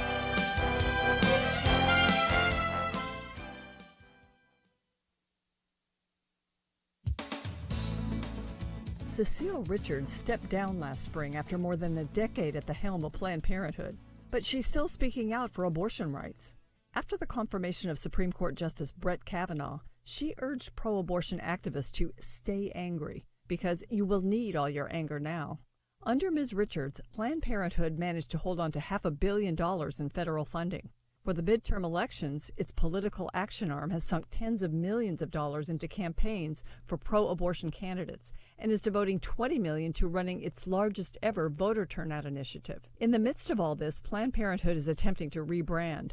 Dr. Leona Wen is the abortion giant's new president. She's an emergency room doctor by trade and has served as health commissioner for the city of Baltimore. There, she fought battles to retain federal funding for teen pregnancy prevention programs and clinics serving low-income women. She's the first doctor in 50 years to head up Planned Parenthood. Her appointment is likely aimed at diverting the public's attention from the fact that Planned Parenthood is the nation's largest abortion provider, instead highlighting her services in the realm of women's health care. But really, Planned Parenthood performs few services beyond abortion and birth control. No mammograms, no maternity care. More than 380,000 abortions are performed annually at Planned Parenthood clinics. That's 880 per day. Placing a doctor at the helm of Planned Parenthood doesn't change its deadly mission. And Planned Parenthood is working on another new hire, Director of Judicial Nominations. This person's job will be to focus on, quote, high-priority judicial nominations in the lower courts. He or she will manage the organization's efforts to persuade senators to approve judges that will protect access to abortion. This person will run defeat and delay efforts against nominees whom they expect to protect the sanctity of human life. So much for rebranding Planned Parenthood. For Point of View, I'm Penna Dexter.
Now, back to Point of View, your listener-supported source for truth. Back once again, let's, if we can, open up the phones, give you a chance to join our conversation here. We put a couple of things on here. Has this now, again, resolution of the mail bomb investigation supposedly changed your mind? Do you know of anybody that was affected by that? Maybe it affected you. We'd love to get your thoughts about that. And we've posted an article here that gives you a little bit more information as we're learning more, and we are grateful that they think they have collected all the pipe bombs, but you're not sure. But there's another issue we were going to talk about, at least earlier in the week until all this unfolded, and that is we've had this now Lathan happening for quite some time. First it was 3,000, then 4,000, now 7,000, now they're talking about 10,000. And Donald Trump says he wants to send troops anywhere from 800 to 1,000. which would add to the roughly 2,100 National Guard soldiers there that are spread across the border. And I'd love to know from our callers, should we just let them in? Should we stop them? Should we turn them back? Should we process them? That's certainly a big question. But as Kelly said just a minute ago, I think some Democrats thought, well, we'll just use this as a great kind of October surprise, and this will cause everybody to vote Democrat. I don't know. I'm thinking people watching this are going to say, really don't want the kind of turmoil on our southern border that we've already seen taking place in other countries. Right. I mean, regardless of how you think our immigration system should work, I don't think anybody thinks that it works if you just let 7,000 people walk in all at once. So, we can debate back and forth about the best way to process people who want to come to this country and keep families together and all of that. But it all has to start with knowing who is coming here and when and where they are coming into our country. And if you have just a group of 7,000 people just decide, well, we're coming, and we just let them in, I can almost guarantee you there'll be another group who said, well, you did it for them, so here we come. Yeah. And it's, that's the issue. This is the crux of how you deal with immigration if you're the United States of America. We believe this is the greatest country in the world, but the entire world can't live here. Yeah. There has to be decisions made about who comes in and who doesn't. And one of the first decisions is we want to make sure you're not here to kill us. Yeah. We need to make sure that the people coming kind of basic. Yeah, pretty basic. Yeah, exactly. Right. Yeah, that's a good comment. Number right one. there. And we have Hezbollah working there. You have terrorist groups there. So it's not like, even though people have made fun of the vice president for saying that, this is well documented. We've documented this before on this program. Right. Yeah. And so, I mean, it is appropriate for the president if he feels that there are more troops needed to be able to control the situation, contain the situation at the border. I mean, that's why we have a military, is to defend the United States of America. You don't have a country if you don't have a border. But I think what, as you mentioned before, I think the situation at the border and seeing families separated from each other was that's not impacted President yeah. Trump's approval rating. And I think there were some who thought if this happens, right around the midterm elections again, maybe that has an impact on the election. It's ironic because the same people are the ones, complaining about foreign influence on elections. They want to see the president investigated for some sort of mythical relationship with Russia. But what you have when you have 7,000 people just up and decide to walk into your country, that's not immigration. You can decide what you want to call it, but that's not an immigration policy. That is an invasion by definition, almost. Yeah. And I think Lathan's right. I mean, I think the idea was somebody. I mean, they're Soros funded. There's two groups that funded this. George Soros funded. Yeah, that's pretty easy to document. And somebody thought this is. When you think about what they've tried to hit Trump with for the last 2 years, and they really have failed on everything. Probably the only thing where they nicked him at all was the family separation policy, which really was somewhat his fault, but it was somewhat already in place. And Barack Obama had similar problems because of this court decision and the way it was forcing them to either let people go or separate the families. And so, but they thought, hey, this is the one way we got him. And so I guess they thought this would create human interest stories, et cetera. But I think they're wrong on a couple of reasons. And this is not my, there's a lot of people that the immigration issue is their number one issue. It's not mine. But you know what? I think it was probably maybe the number one issue across the country, not evangelicals only, but just for everybody who voted for Trump. Probably. I think it was number one. And so this is about get out your base, this election, and for them to kind of create this image. And then, even if you're not with Trump, you're not sure where you are on immigration. You're in the middle. You're trying to figure this thing out. Right. The optics. You watch 7,000 people, and again, everybody's probably seen the pictures of when they crossed the Mexican border and when there were walls and fences there, and they were tearing down the fences and pouring through. You're going, well, I don't know what I think about immigration, but this is not what I want in America. I think they've really miscalculated so far. in how this will come across to most people who, will be encouraged to go out and vote. I don't think it's a positive on the Democrat side. So again, we've talked a little bit about religious liberty. We've talked about the bomber, and that's our next call. We'll take on that. We also have some questions about the caravan. So if you'd like to join us, 1-800-351-1212. Let's, before the top of the hour, at least get in one phone call here. Patricia, you have the floor. What's your point of view?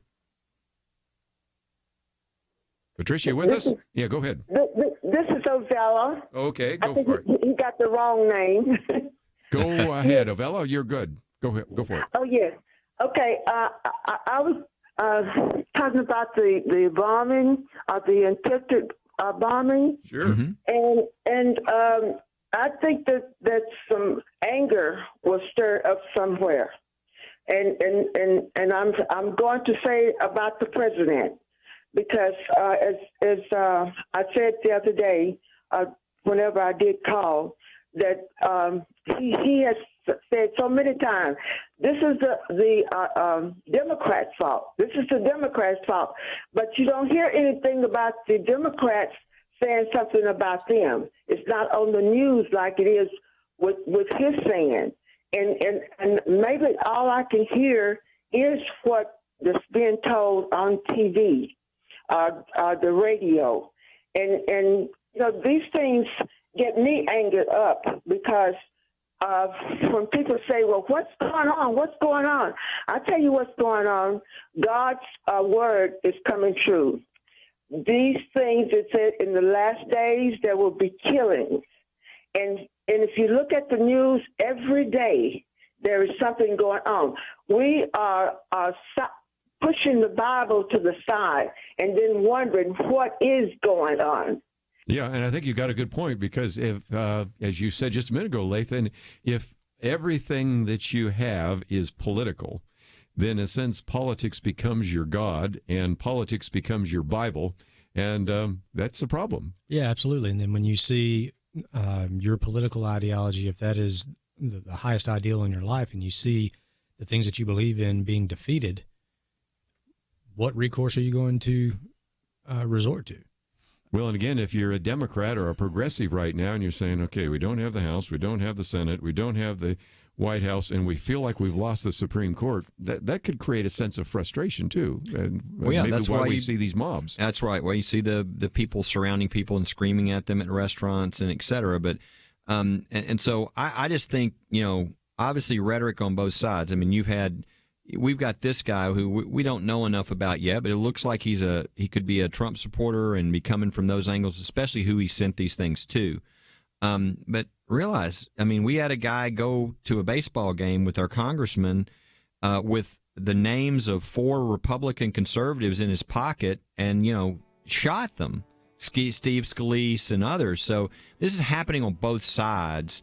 I don't think you can point to one side or the president versus individuals and say, well, they're the cause. It's all of this uncivil activity and rhetoric that has to be stopped, really. If you'd like to join our conversation, we'll take those calls, 1-800-351-1212. Protect the health of the nation. Join the Point of View Truth Team. Pointofview.net/team. Pointofview.net/team. Or call 800-347-5151. So there's this guy named Jordan. He's a healthy guy. He's a dad of 6, and he works as a guide in Alaska. And he goes to the doctor, true story, he goes to the doctor, and he's diagnosed with cancer, stage 4.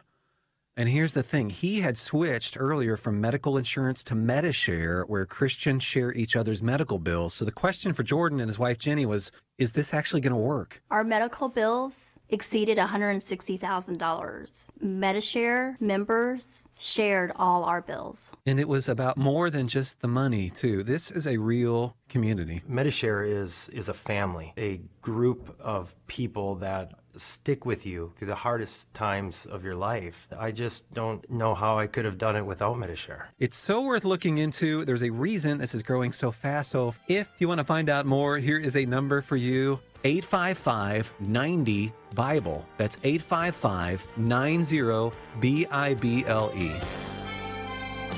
Point of View will continue after this.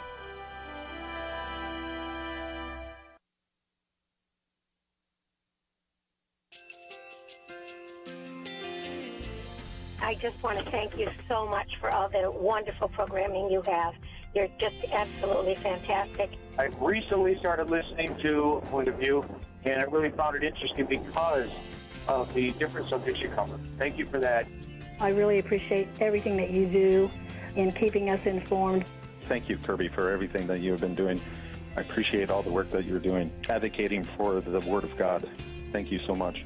Point of view, I think, is absolutely necessary because it's a Christian perspective, a biblical worldview perspective, and receive very current, up-to-date information about what is really going on, week to week in our culture, which is changing so rapidly, and yet it's morally sliding backwards.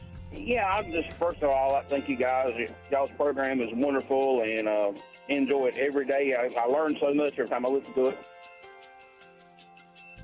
Point of View Radio Talk Show.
Hi, this is Kerby Anderson. You know, each day we take on the tough issues and provide a biblical perspective to them. The topics we cover are wide-ranging: apologetics, theology, prophecy, creation and evolution, intelligent design, marriage, family, child-rearing, the millennial generation, trends in society, politics, economics, business, religious liberty, the Constitution, public policy, foreign policy, military policy, tensions in the Middle East, abortion, homosexuality, pornography, sexual ethics, media, technology, history, and America's godly heritage. We talk about anything that affects your faith, your family, or your freedom. So don't go anywhere, because Point of View continues right now.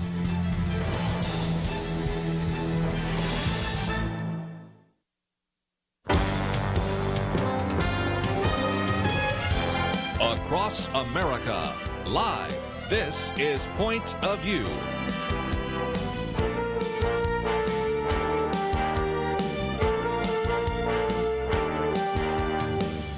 And now, Kerby Anderson.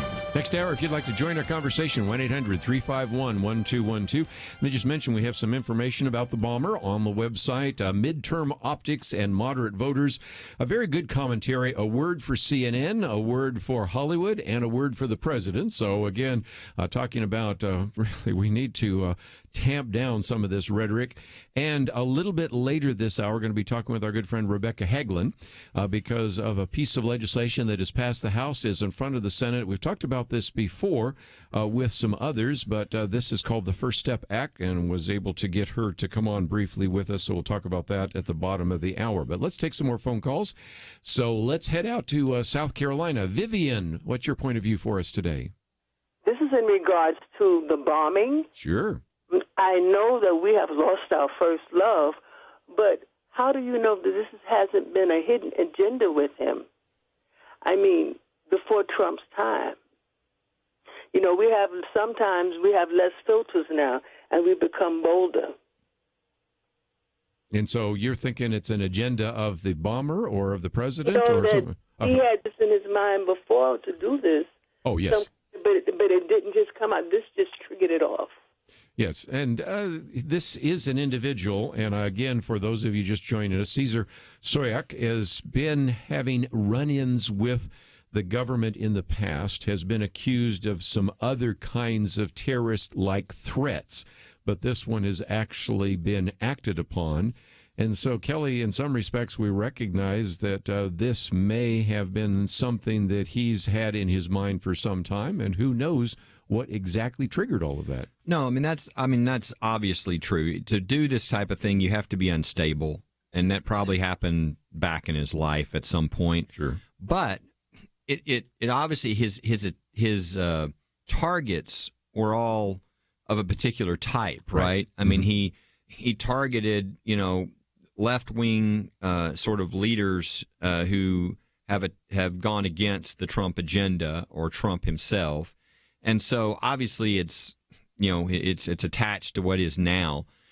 I just think people need to be careful with, again, number one, he's the one responsible. Right. And you shouldn't be pointing fingers at other people. This idea of pointing fingers at the president or at anybody else is really wrong. And it's also wrong because people don't think about this, I don't think, well enough. But again, if this guy is he likes Trump and he doesn't like Brennan, who he sent one of these to, the different individuals, Maxine Waters, et cetera, et cetera. Eric Holder, yeah. It might be that what he's reacting to is not anything Trump said, which is my guess. He's reacting to what they did. I mean, these are people who said probably some of the most aggressive and really over-the-top things. I mean, Brennan calling it treason, saying some of the really, very attacking things. Maxine Waters saying, get in their face, follow them into the restaurants and into the grocery stores. And so if you really want to try, again, it's his fault. You can't blame these other people, but it's that kind of uncivil talk and that kind of in-your-face talk that is probably more likely to trigger him than something the president said. So I just think it needs to stop on all sides, because we've seen people who do have a screw loose, whether they're on the left or the right, this kind of rhetoric can get them going. And so you need to be more careful about saying, I'm encouraging you to get up in the congressman's face. I'm encouraging you to follow them into the restaurants. As Hillary Clinton said, we can't be civil until after we win back control. I mean, that's just a totally wrong mindset for how we should conduct ourselves. And again, it's up to us, ultimately, the voters. We don't need to accept any representative, in these situations who's going to advocate that type of activity. We should make sure that none of those people are in office, and then we'll have people who will debate, they'll disagree, they'll be very different, but they'll at least, not go over the line to those type of activities. And to make the point that Kelly was just making, we have this piece by Michael Brown, which is, again, a word for CNN, Hollywood, and the president. For Hollywood, for example, it reminds us of Kathy Griffin holding up a bloody severed head of the president. And Johnny Depp saying, maybe we need another John Wilkes Booth to assassinate the president. Exactly. Then he has ones for the left, Joe Scarborough. And so if you say, well, he's only criticizing the left, no, then he has a whole section here for President Trump. You shouldn't be saying this either, about alleging that Rafael Cruz, the father of Ted Cruz, was involved in the assassination of John F. Kennedy. So I think it's kind of an equal opportunity grief giver and reminds us that there is a real need for civility on the sides of a number of individuals. And so we've posted that article, I think, if nothing else, just as a reminder of some of the, as Kelly said, over-the-top kinds of things. Lathan, you've been involved in politics for a long time, worked on various campaigns. During campaigns, nobody's exactly holding their hand on a Bible and always swearing to tell the whole truth and nothing but the truth. But some of the things that have been said are way beyond anything we've ever seen before. It's certainly, the level of animosity and the level of some of the rhetoric is at a level that I've never seen in my lifetime. Not just the campaigns that I worked on, but I was that weird kid in third grade that watched the news and couldn't wait to vote. I've been watching politics for a long time, and I haven't seen anything like this. But sometimes some perspective helps also. Yeah. Mm-hmm. This is not 100% new in American culture or politics. Look at the presidential election of 1800. Look at the civil rights movement where we had thousands, Civil War, civil rights movement, thousands of bombs that did go off. They did in southern states. Yeah. Go back, as you just said, to the Civil War, where you have a senator caning another senator on the floor of the Senate, almost to death. Yes. And for it, he received a lifetime supply of new canes from his constituents. We haven't seen that yet. No. Not to say that anything that's going on right now is good, but it's always helpful, I think, to get keep everything in perspective. Yes, things need to improve, certainly, but we have dealt with worse before, and as a country, come out the other side of it. And we're still here. It speaks well to our republic and our democracy that we can go through times like this and still come out the other side of it.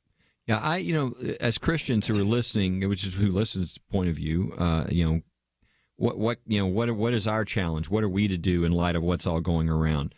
I think number one, we need to be sharing the gospel, right? People need to come to know the Lord, because that's the problem here. Is you got people who don't know right from wrong, and are out of control. And as Lathan mentioned earlier, because they don't have God, they make politics their God, which is really a bad God.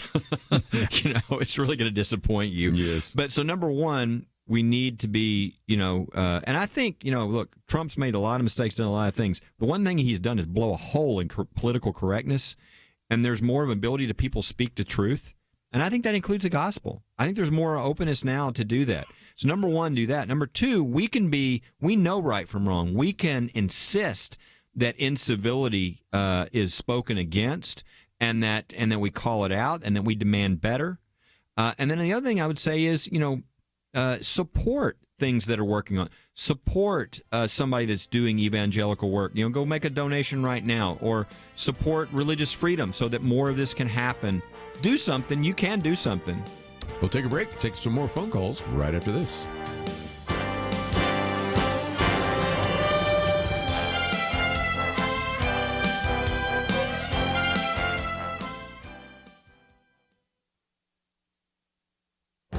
This is Viewpoints with Kerby Anderson. The U.S. Constitution reminds us that the responsibility for our government rests with we the people. In order for us to be effective, we need to know something about our government and our history. Citizens in countries ruled by dictators don't need to know very much since the major decisions are made for them, but we Americans should be educated and informed. Unfortunately, we are not well educated and informed. A study done by the Woodrow Wilson National Fellowship Foundation discovered that only 1 in 3 Americans could actually pass the U.S. citizenship test, and I might add that you only have to get 60% of the questions right in order to pass the test. For example, a majority did not know how many justices serve on the Supreme Court. Nearly 3/4 could not accurately identify which states comprised the 13 colonies, and only a quarter even knew why the American colonists fought the British in the Revolutionary War. Most disturbing was the fact that young people performed worst on the test. You might excuse an elderly person for forgetting some facts about government or history, but less than 1 in 5 under the age of 45 could pass this test. In previous commentaries, I've proposed a solution that some states have considered. Require students to pass a citizenship test before they graduate from high school. Consider the fact that a naturalized citizen probably knows more about America's history and structure of government than someone who was born in this country. Young people in America cannot pass a citizenship test for one of 2 reasons. Either they weren't paying attention in class or they weren't taught this material in the first place. Let's require students to pass a citizenship test before graduation. We require it of people who want to be American citizens. Why not require it of students who are already citizens because they were born here? I'm Kerby Anderson, and that's my point of view. From Graceworks Pictures, Indivisible, based on the true story of Army Chaplain Darren Turner and his wife Heather. Rated PG-13. Now playing. IndivisibleMovie.com.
You're listening to Point of View, your listener-supported source for truth. Back once again, Kelly Shackelford and Lathan Watts with us here today. In just a few minutes, we'll have Rebecca Hagelin, but I want to take some more phone calls. We've been talking about everything from the bomber to, let's now move to the caravan, and we'll go to California. Margaret, thank you for joining us today here on Point of View.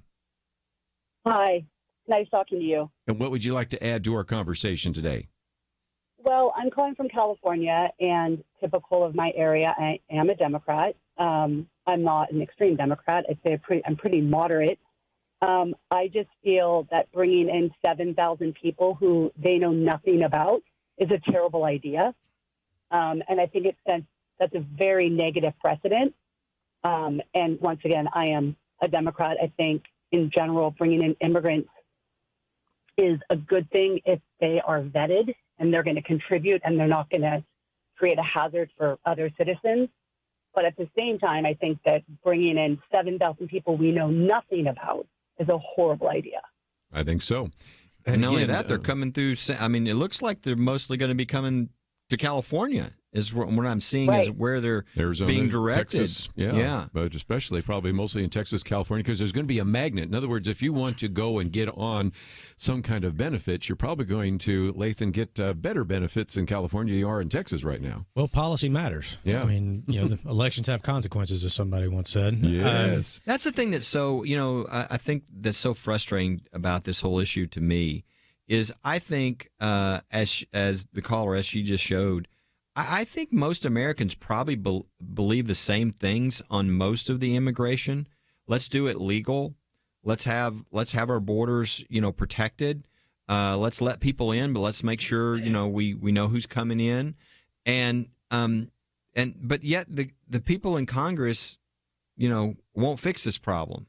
And I think look, it's a combination of the fact that Republicans can't agree, and the Democrats don't want it fixed because they feel like it's an issue. And you think, oh, you're being cynical. No. Look, the Democrats had the House and Senate and Barack Obama. They had a filibuster proof there for 2 years. They didn't fix the problem, and so that's the thing that I think really frustrates Americans is this politics they play with this. This is an issue that should be fixed. It can be done well. And I think most of people in the country, whether they're Democrat or Republican, agree with a lot of the basic same things. And this is something that could be done if there was the will to do it. And unfortunately, there's not. My commentary on October 18th, it was where I was talking about Dirk Filberson, in which he was saying that you could fill a room with Tea Party members and Occupy Wall Street.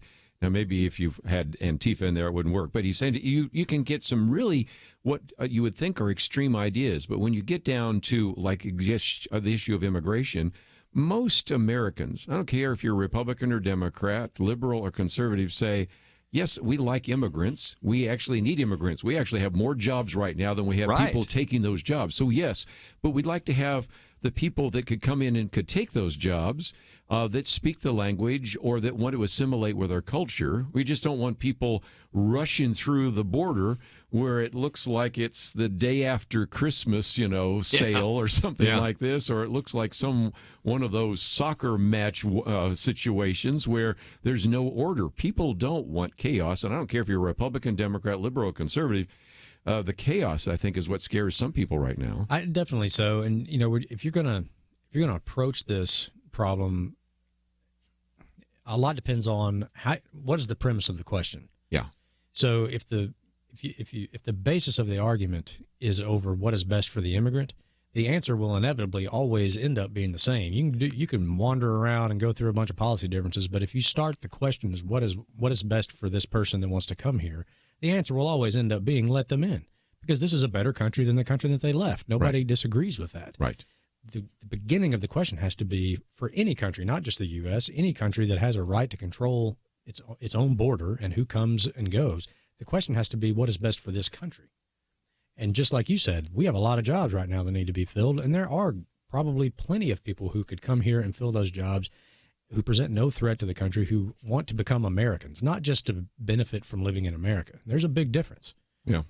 And again, because you are in a proximity to that, there may be individuals in India, there may be individuals in Germany, or maybe individuals in Japan that could actually fill a job instantaneously here, who may already know English, but even if they don't, bring those kind of skills. But they are sort of held back because of the rush of individuals coming here illegally. I need to recognize that we bring in more than 1 million people every year legally. But when you have a rush of all those people coming in illegally, sometimes you can't bring in more than 1 million people. Maybe sometimes you have to bring in less than 1 million people because you already are straining at the seams in terms of some of the social services. Exactly right. I mean, this is the most welcoming country in the history of the world. And we basically just say, look, just sign the guest book on your way in. Yeah. I mean, that's really what it boils down to, okay? Mm-hmm. You're welcome here. Yeah. Just sign the guest book on the way in so we know who you are, where you came from, what you're here for. And like I said before, and that you're not here to kill us. That's a pretty low bar. Yeah. Okay. I mean, now we do ask more of them if they do want to become citizens. And that's the difference. Like that's I said before, there's a difference between wanting to come here to benefit from living in America and wanting to come here to become an American, and that's the difference. And we saw, we've seen waves of immigration in this country's history before, with the late 1800s, early 1900s. And that wave of immigrants from Europe and other places became some of the most patriotic Americans that have ever lived here. It was their kids that were the first to sign up and go fight for this country in World War I and World War II. That's the kind of country we have always striven to be and should continue to strive to be. And that's really all we ask of people who want to come here, is that don't just come here to benefit by living here. Come here to become an American, and what that means to be an American.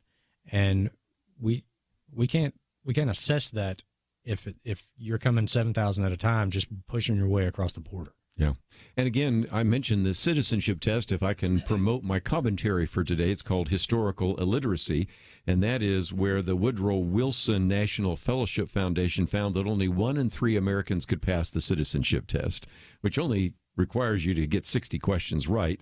And this is even sadder, and I've said this to Nick Pitts, those under the age of 45, only 19% could pass the citizenship test. Now, I have a solution for that on my commentary today, and that is let's require, in the future, because states are starting to do this, require that in order to graduate from high school, you have to pass the citizenship test. Because we're in a situation now where, in some cases, the naturalized citizens know more about our government and our history than somebody who was born here. And that's not any good, is it, Kelly? That's horrible. That's horrible. That's why we can lose what we have, because people don't even know what they have, and then what we need to be good stewards of. So, yeah, that's something that's very important.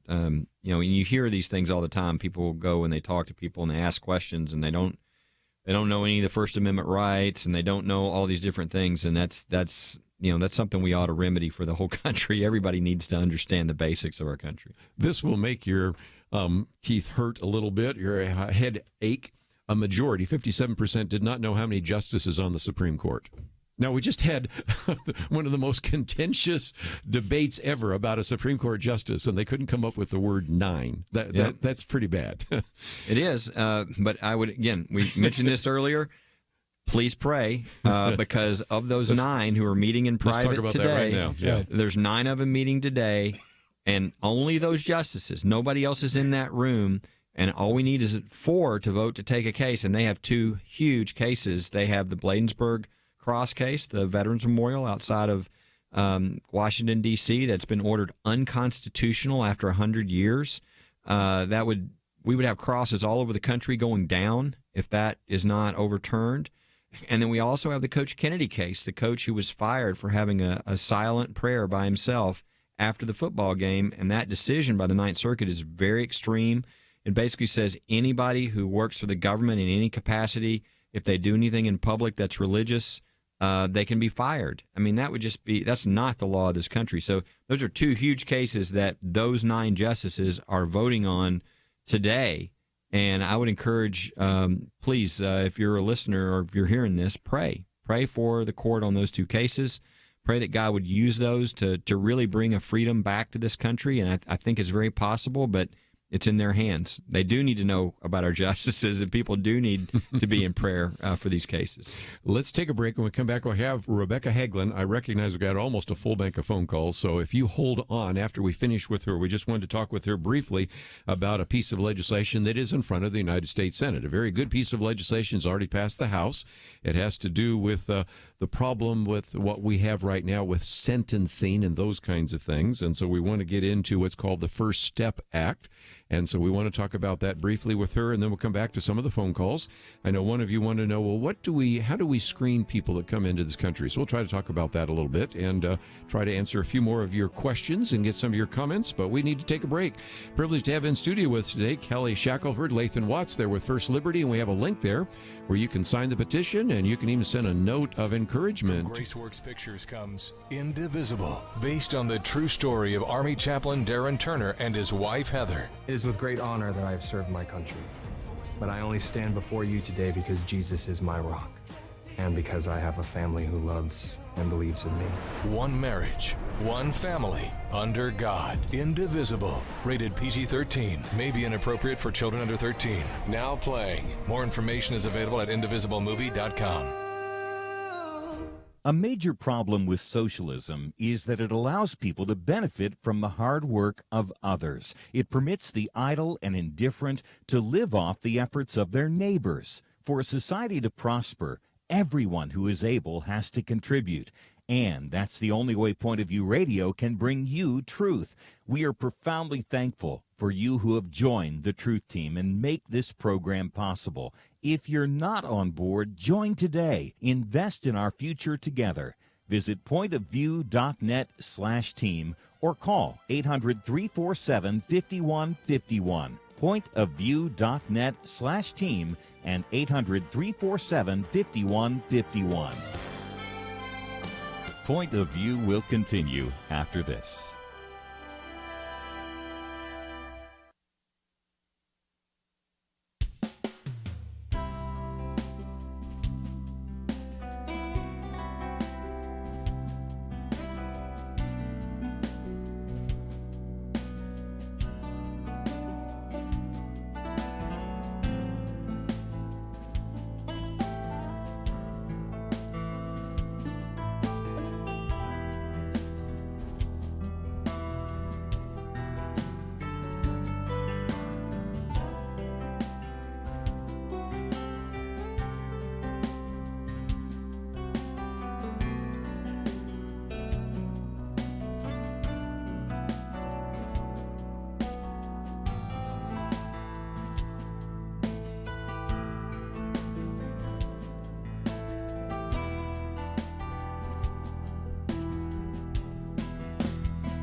You are listening to Point of View.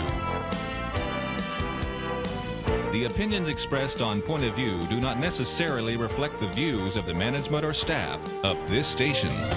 And now, here again is Kerby Anderson. Continuing our conversation today is our weekend edition. Kelly, Shackelford, Lathan, Watts, and we now bring to the microphone, by phone, Rebecca Hagelin, a good friend of this ministry, an individual that served as the vice president at the Heritage Foundation, and also as an individual that has served on the board of directors for Dr. Jim Dobson's Family Talk, author of all sorts of books, 30 Ways in 30 Days to Strengthen Your Family and others. But one of the articles we've posted here is one having to do with what's called the First Step Act.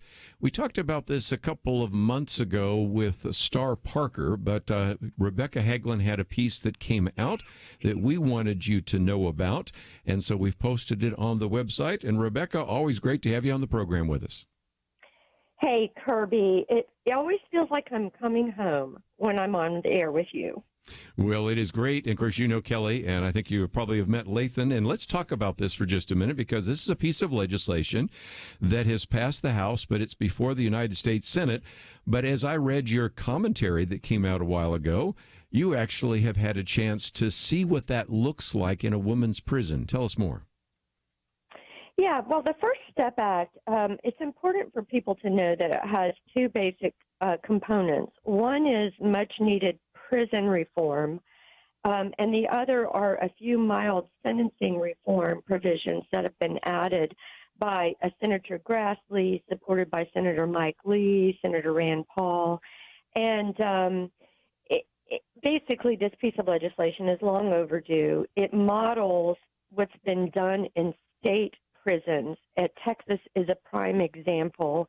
When Governor Rick Perry presided over Texas, they underwent a great prison reform effort that really added some much-needed job training, addiction treatment, education training, reentry programs for inmates in the Texas state prisons. And as a result of those types of provisions and reforms, Texas dropped by 31% with their crime rate.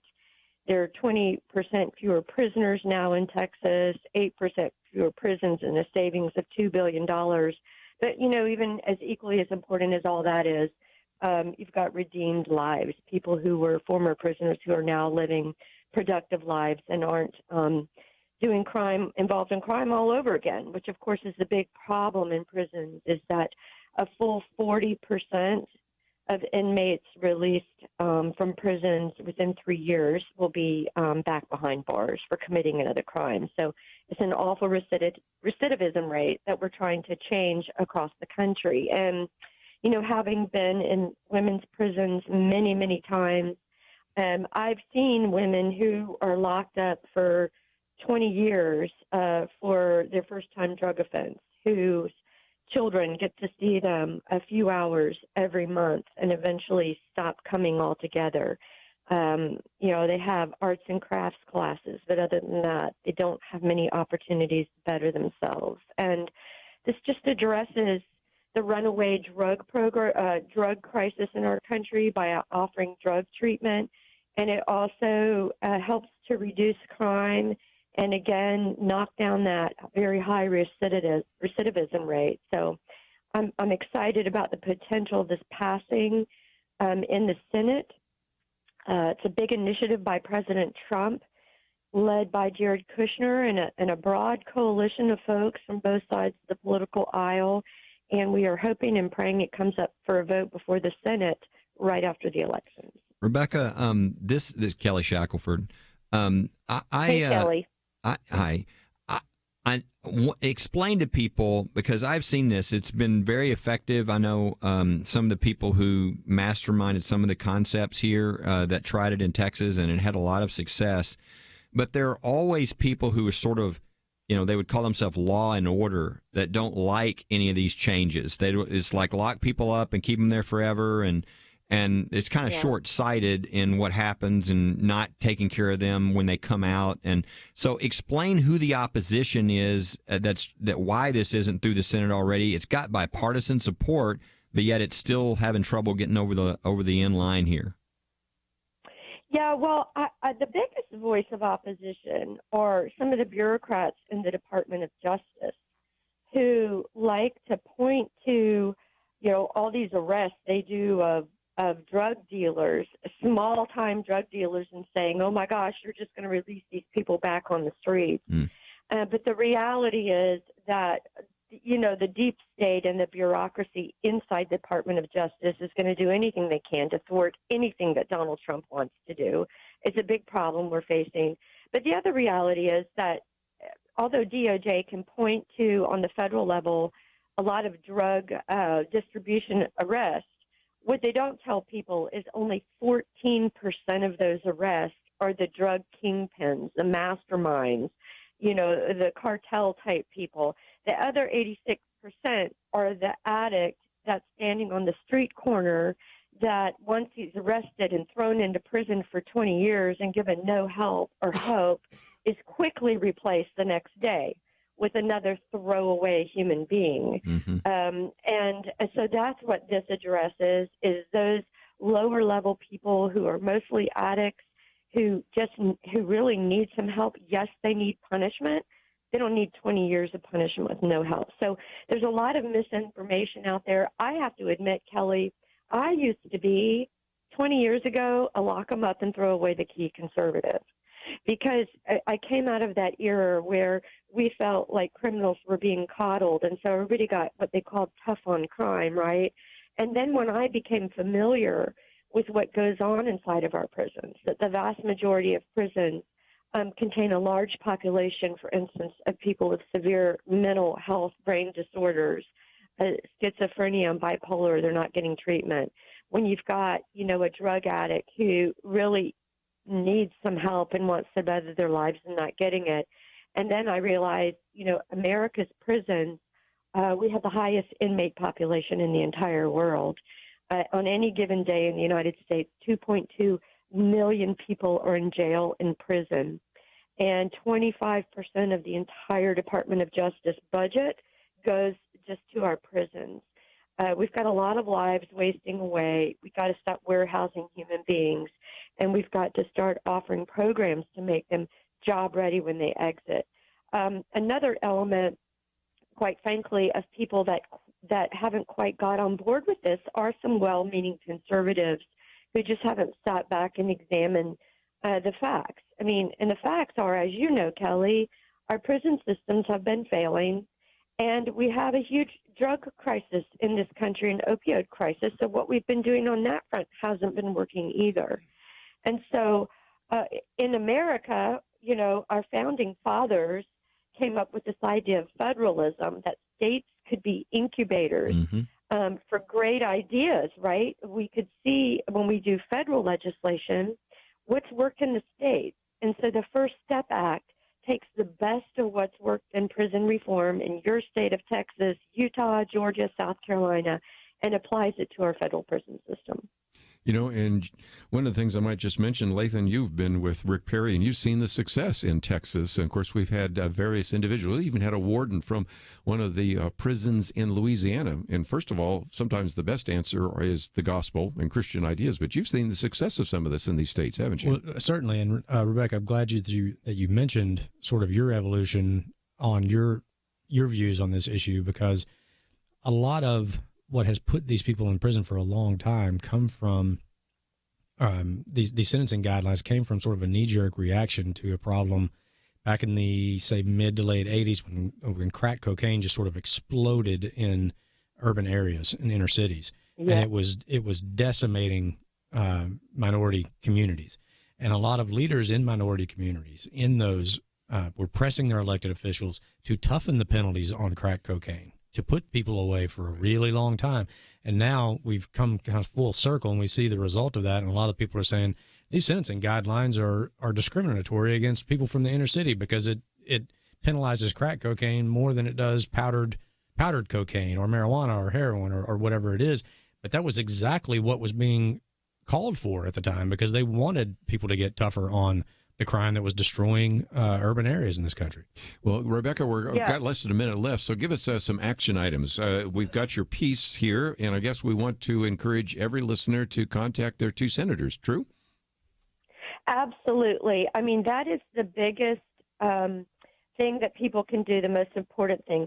Please call your senators. It's a very simple message. Ask them to bring the First Step Act up for a vote. We hope Mitch McConnell will schedule it right after the elections, and to please vote to support it. It reduces crime. It saves taxpayer money. It gives people a second chance, and it helps with the drug problem. And I'm very excited about the potential of this piece of legislation.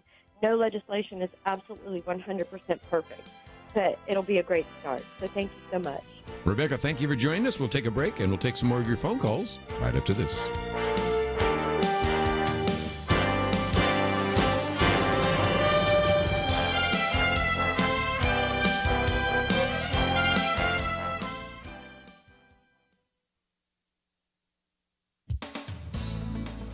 Cecile Richards stepped down last spring after more than a decade at the helm of Planned Parenthood, but she's still speaking out for abortion rights. After the confirmation of Supreme Court Justice Brett Kavanaugh, she urged pro-abortion activists to stay angry because you will need all your anger now. Under Ms. Richards, Planned Parenthood managed to hold on to $500 million in federal funding. For the midterm elections, its political action arm has sunk tens of millions of dollars into campaigns for pro-abortion candidates and is devoting $20 million to running its largest ever voter turnout initiative. In the midst of all this, Planned Parenthood is attempting to rebrand. Dr. Leona Wen is the abortion giant's new president. She's an emergency room doctor by trade and has served as health commissioner for the city of Baltimore. There, she fought battles to retain federal funding for teen pregnancy prevention programs and clinics serving low-income women. She's the first doctor in 50 years to head up Planned Parenthood. Her appointment is likely aimed at diverting the public's attention from the fact that Planned Parenthood is the nation's largest abortion provider, instead highlighting her services in the realm of women's health care. But really, Planned Parenthood performs few services beyond abortion and birth control. No mammograms, no maternity care. More than 380,000 abortions are performed annually at Planned Parenthood clinics. That's 880 per day. Placing a doctor at the helm of Planned Parenthood doesn't change its deadly mission. And Planned Parenthood is working on another new hire, Director of Judicial Nominations. This person's job will be to focus on, quote, high-priority judicial nominations in the lower courts. He or she will manage the organization's efforts to persuade senators to approve judges that will protect access to abortion. This person will run defeat and delay efforts against nominees whom they expect to protect the sanctity of human life. So much for rebranding Planned Parenthood. For Point of View, I'm Penna Dexter.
Now, back to Point of View, your listener-supported source for truth. Back for a few more minutes. If we don't get to all your questions today, we certainly, of course, will be broadcasting next week. Looking forward to some great interviews we're going to be doing on a number of different topics. But let's go back to the phones. And, of course, we gave you some marching orders on First Step Act. But let's go back to some of the questions you have about the caravan in South Carolina on the Good News Network. Norma, you have the floor. What would you like to add? Well, one other thing that I wanted to add was Rebecca that was just talking about the prisons and the mental health and all that needed to be help the prisoners while they're in there. Sure. And get mental health for them. And that was one of the things that I was mentioning about the border control about when people comes in to be citizens of the United States, why can't they go ahead and do some mental assessments of them from where they're coming from and see what kind of mental background they may be bringing with them? If they come in here and work hard and don't get in no trouble and nothing with the law, I don't see no reason why they can't stay if they working and making a living for themselves. But that's just my opinion. Well, it's a good opinion because you think about Ellis Island. When these individuals would get off the ship, they would also want to see what kind of diseases they have and all sorts of other issues. But when you have 7,000 people rushing past the border, you don't know what you've got, do you, Kelly? No, that's why, this, what this really does is highlight that we need an immigration. I think that the president said the other day that our immigration system was made many years ago and it's outdated and it really needs to be addressed. The problem is Congress won't address it. And I don't think they're going to until the American people, and by that I mean Democrats and Republicans, insist that this be addressed, because both sides are playing politics. Where the Republicans don't like taking a side because they don't want to vote because there's somebody's not going to like their vote because there's some disagreements. Democrats don't want the issue off the table because they can use it to call everybody racist and all kinds of other bizarre terms. And again, you might say, "Oh, Kelly, you're being cynical." No, I'm not being cynical. President Obama had the White House, had a veto-proof House and Senate for 2 years, and he did not do an immigration bill. So this is something that I think America is going to have to insist. But we need a good system, and I think what the president said is what most Americans already thought was true, but it's not, which is we should be picking people based upon merit. We should be looking at people and going, we've got jobs that need to be filled. We want talented people to come in this country that want to adopt our values. I mean, there should be a process of checking people not only out for, do they have mental issues or do they have diseases or everything else, but, we've got more people wanting to come than we can have come in. Let's get the best people in who can contribute and make this country greater than it is already. Lathan, give us a history lesson. Why is it we no longer seem to select individuals as immigrants on the basis of merit? There was a policy change. I don't remember the exact year. It was in the 60s, late 60s. Yeah. Senator Ted Kennedy had a little bit to do with that, and he sort of changed the preference on legal immigrants from what used to be a preference for countries in Western Europe that shared a similar heritage and a similar background as ours. We had at least an expectation of people from these countries would understand some of the basics of representative government, maybe even natural law. I mean, the origins of our republic, and he shifted that preference to Central and South America. That's right. And if you're a cynic, it's because he wanted to import a whole new group of poor people to convince to vote for Democrats. Now, it gets back to what I said before, that if the question is what's best for the immigrant, the answer will always be the same. Let them in. Bring them in. The question has to be what's best for the country. And I'm sure there are people coming from Central and South America who can do great things in this country. Just a little pro tip for those of you in the caravan: if you're fleeing a country that is basically a failed state and you're coming here saying you're seeking asylum from a terrible country, don't carry that flag. How many thousand miles you have to walk to get up here, and then try to convince us that that's what you're here for. Yeah. And speaking of failed state, this is something else you and I have talked about before. The problem with the screening, we were just talking about this with Norman a minute ago, is that sometimes we don't have very good records. This was the problem we had with the Syrian refugees or those who left Iraq or Iran or other countries where we didn't have any kind of records. You don't know who they are. You don't know where they came from. That's a little bit of a problem with Guatemala and Honduras. If they come and we don't even have any records, it is easy to vet an individual. Let me use an extreme example, maybe that just graduated from the university in Germany with a biochemistry degree, who can come here and instantaneously start working in a biotech company because he or she speaks English and German. But it's real hard to vet an individual that comes from a failed state where we just don't have any records and really don't know anything about what they want or who they would want to kill if they were here. Yeah, I mean, you have to be able to document that you are who you say you are. And if your country has basically imploded and the record keeping is just spotty at best. That's going to be very difficult. Sure is. So we have to figure out a way, if people are coming from a country like that, we have to figure out an alternative to the typical, well, here's my birth certificate, here's my passport, or whatever it is, to be able to understand, is this person who they claim to be, where they say they're coming from, what their interests are in this country. The first step, which everybody agrees to doing any of the things we need to do in our immigration system, is to secure the border. Right. And everybody agrees that that's the first step. You have to do that, because if people are pouring through the border, it doesn't matter what you change your laws to, right? And let's be honest. Again, this is not a big issue. This is not my issue. I have many other issues that are important to me, so I'm not preaching because this is like something I'm a big soapbox about. But President Trump's the only guy that seemed to really care about that. Now, I mean, Bush might have said that or whatever, but he seems to really care about it. I mean, build the wall was like his main thing. And it's not about building a physical wall. He's talking about we got to secure the border. Right. But that's step one. And boy, again, I know that the George Soros money is behind the caravan. We've got proof of that from 2 different groups and all that. I think this is a really bad idea on their part, because it really does focus on the number one need, which is secure the border. If 7,000 people are rushing towards your border, the first things Americans are thinking about now is, how secure is our border? Mm-hmm. President Trump has already announced he's sending 800 troops down there to help support our border security. So he seems to care about securing that border. And that's, again, I don't think that's an advantage on this midterm election on the Democratic side. So I think it was a misstatement. But, I mean, we'll see. I mean, maybe something will happen between now and then that they want to happen that helps them. But I think most Americans, as the caller earlier from California, as she said she's a Democrat, but this is obviously a bad idea. And, but I do, the ultimate answer is that we're just going to keep having this kind of stuff happen, and all these crazy things happen until we get updated immigration laws where we have a good system. And you just wish we'd have grown-ups in the House and Senate where we could get that done, but unfortunately we're not there right now.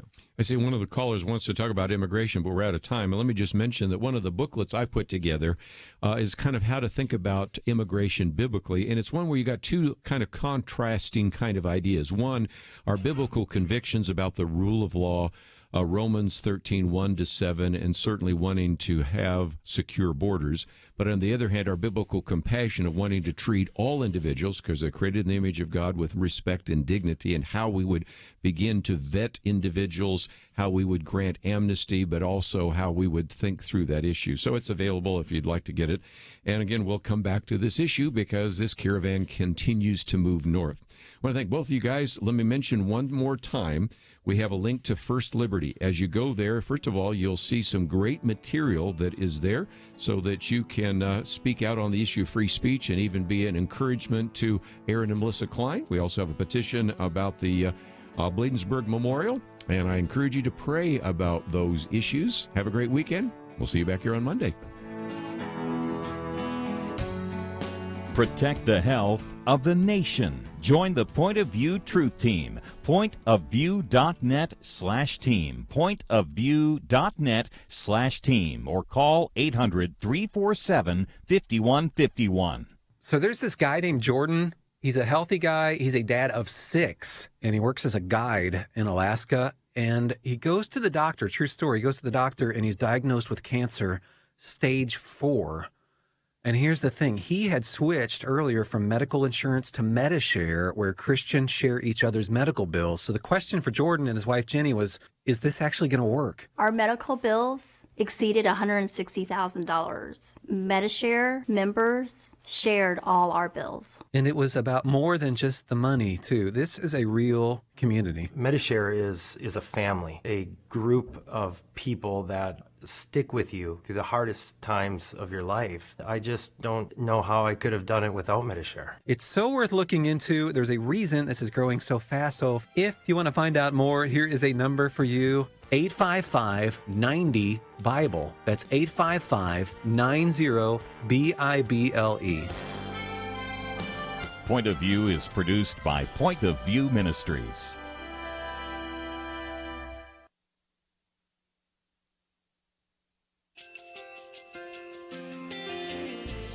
I just want to thank you so much for all the wonderful programming you have.